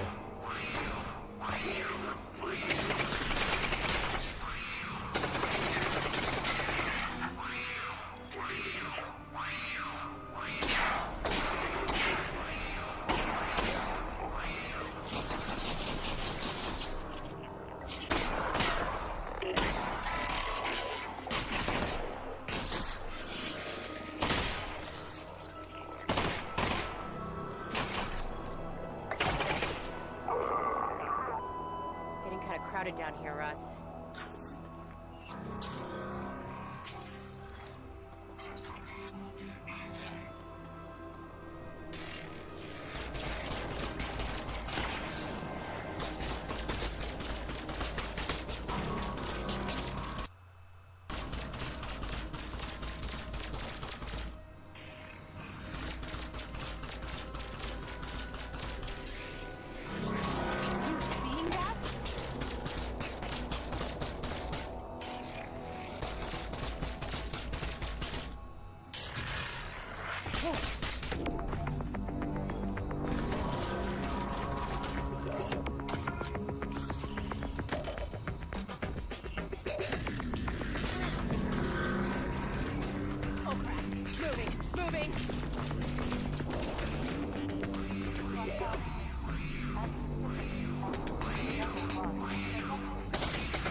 this game.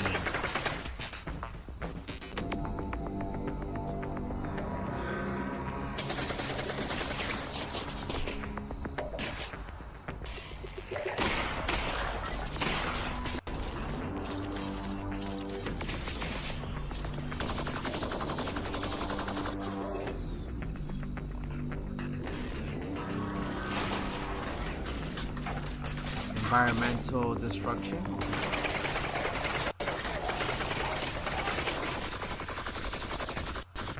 You can get inside the toilets?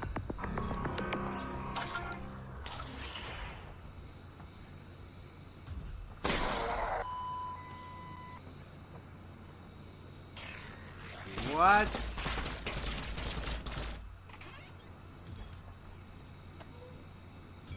Oh, nice.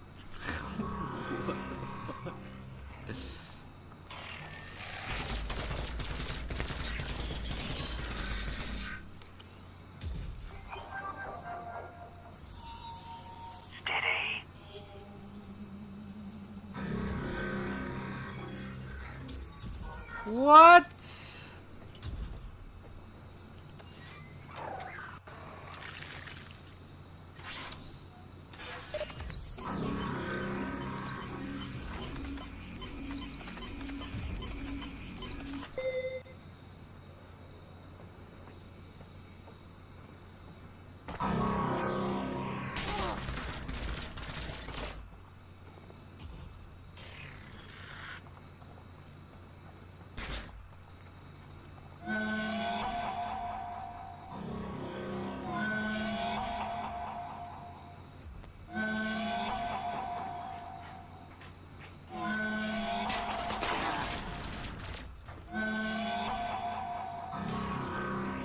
That looked pretty good. It looks pretty good. It looks pretty good.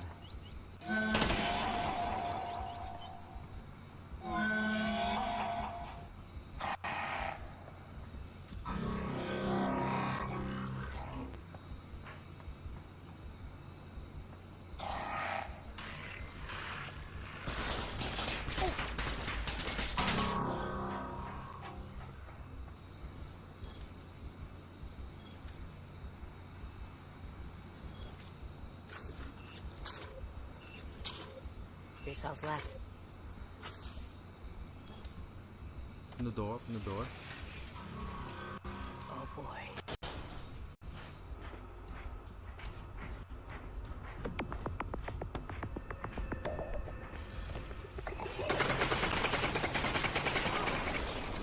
Half-Life Alex Levitation. Not bad. It's coming this year, obviously, but only if you have Steam, you'll be able to play it there. Well, folks, this is the end. We've learned a lot today about ourselves, about computers, about genetically She's like, what the fuck you talking about? engineered space marines. And with so many games on the way, there has truly never been a better time to be part of the PC gaming community. Over the course of the last 2 hours, we saw games from developers all over the world, and we wanted to thank everyone who tuned in to watch the show. All the developers who shared their work with us, and of course, all of the partners for their help bringing the PC Take half a gaming heart. show to Half a heart for you guys, alright? Indeed, Only remember half. to tip They your don't got one, servers. you know. Install your firmware updates. And tell me if you know where to find a 3090 Ti. Tell me immediately. Anywhere you can find one, let me know. And of course, a warm thanks to you. There is no 3090 graphics cards. Still, believe it or not. Sold out everywhere. Again for joining us at this year's PC Gaming Show. It's something I look forward to every year, and we're thrilled that you joined us again. See you next time. Bye-bye. Bye. Alright, we're gonna leave it there for now. You got the Steam, cool boy? You lying. We're gonna leave it there for now. Later on today, they're gonna have. I'm gonna be a little busy today. I took the day off of work. However, I'm not gonna be able to stream today. I have to help with. We have new furniture coming in from my mom's room, and I have to help bring that up and whatnot. Well, they're gonna bring it in, the delivery guy and assembly, but I gotta help move stuff and whatnot around. They can be here anytime between 10 a.m. and 4 o'clock p.m. So I have to be ready and whatnot. So I'm going to take a little break. I may or may not be back to do another stream. I'll let you guys know. Special shout out to my moderators, Cool Boys, Azerpi. Thank you for coming through, my boys. Shrunken Maps, Slump Lord, thank you for your support as always. The homie Montelongo, thank you for your support. Who else came through? I think I saw a few more people earlier in the stream. Yeah, I think I saw the homie Coochie Man on Twitch. Shout out also to the other homie who came through earlier on the stream on that side as well. Shout out to Pro Ash Plays. Let me know if you still need help with that stuff for the stream. Shout out also to Surendra who came through earlier, and the homie Random and Gojiro who came through earlier in the stream. If I did miss anybody else, I apologize. I hope you all have an amazing, fantastic, great rest of your day. I am poor. It's not about you being poor, cool boy. The Steam, you cannot get it and like go to Best Buy and get it. You have to pre-order it, and then they have to give you a timer when it's gonna be available for you to purchase it and have it sent to your house. So it's not that easy to get. Anyways, have an amazing day, everybody. Take care for now. Enjoy the rest of your week. This is your boy Kakaroto, aka Coco, signing off. I'll see y'all next time. Take care for now. Have a good one. Peace. By the way, shout out to my homie Nani. Thank you for recommending the PC Showcase. Thank you for recommending the PC Showcase, my boy. Have an amazing day, Nani. Have a great day at school, cool boy. Have a great day at work. Everybody else heading out. Be safe. You already know your boy Big Buddha. You already know the homie Big Buddha. Yeah. You already know. Take care for now, everybody. Enjoy the rest of your week. Hey, yo, kind of sus, cool boy. Nah. I'm out of here, bro. Peace.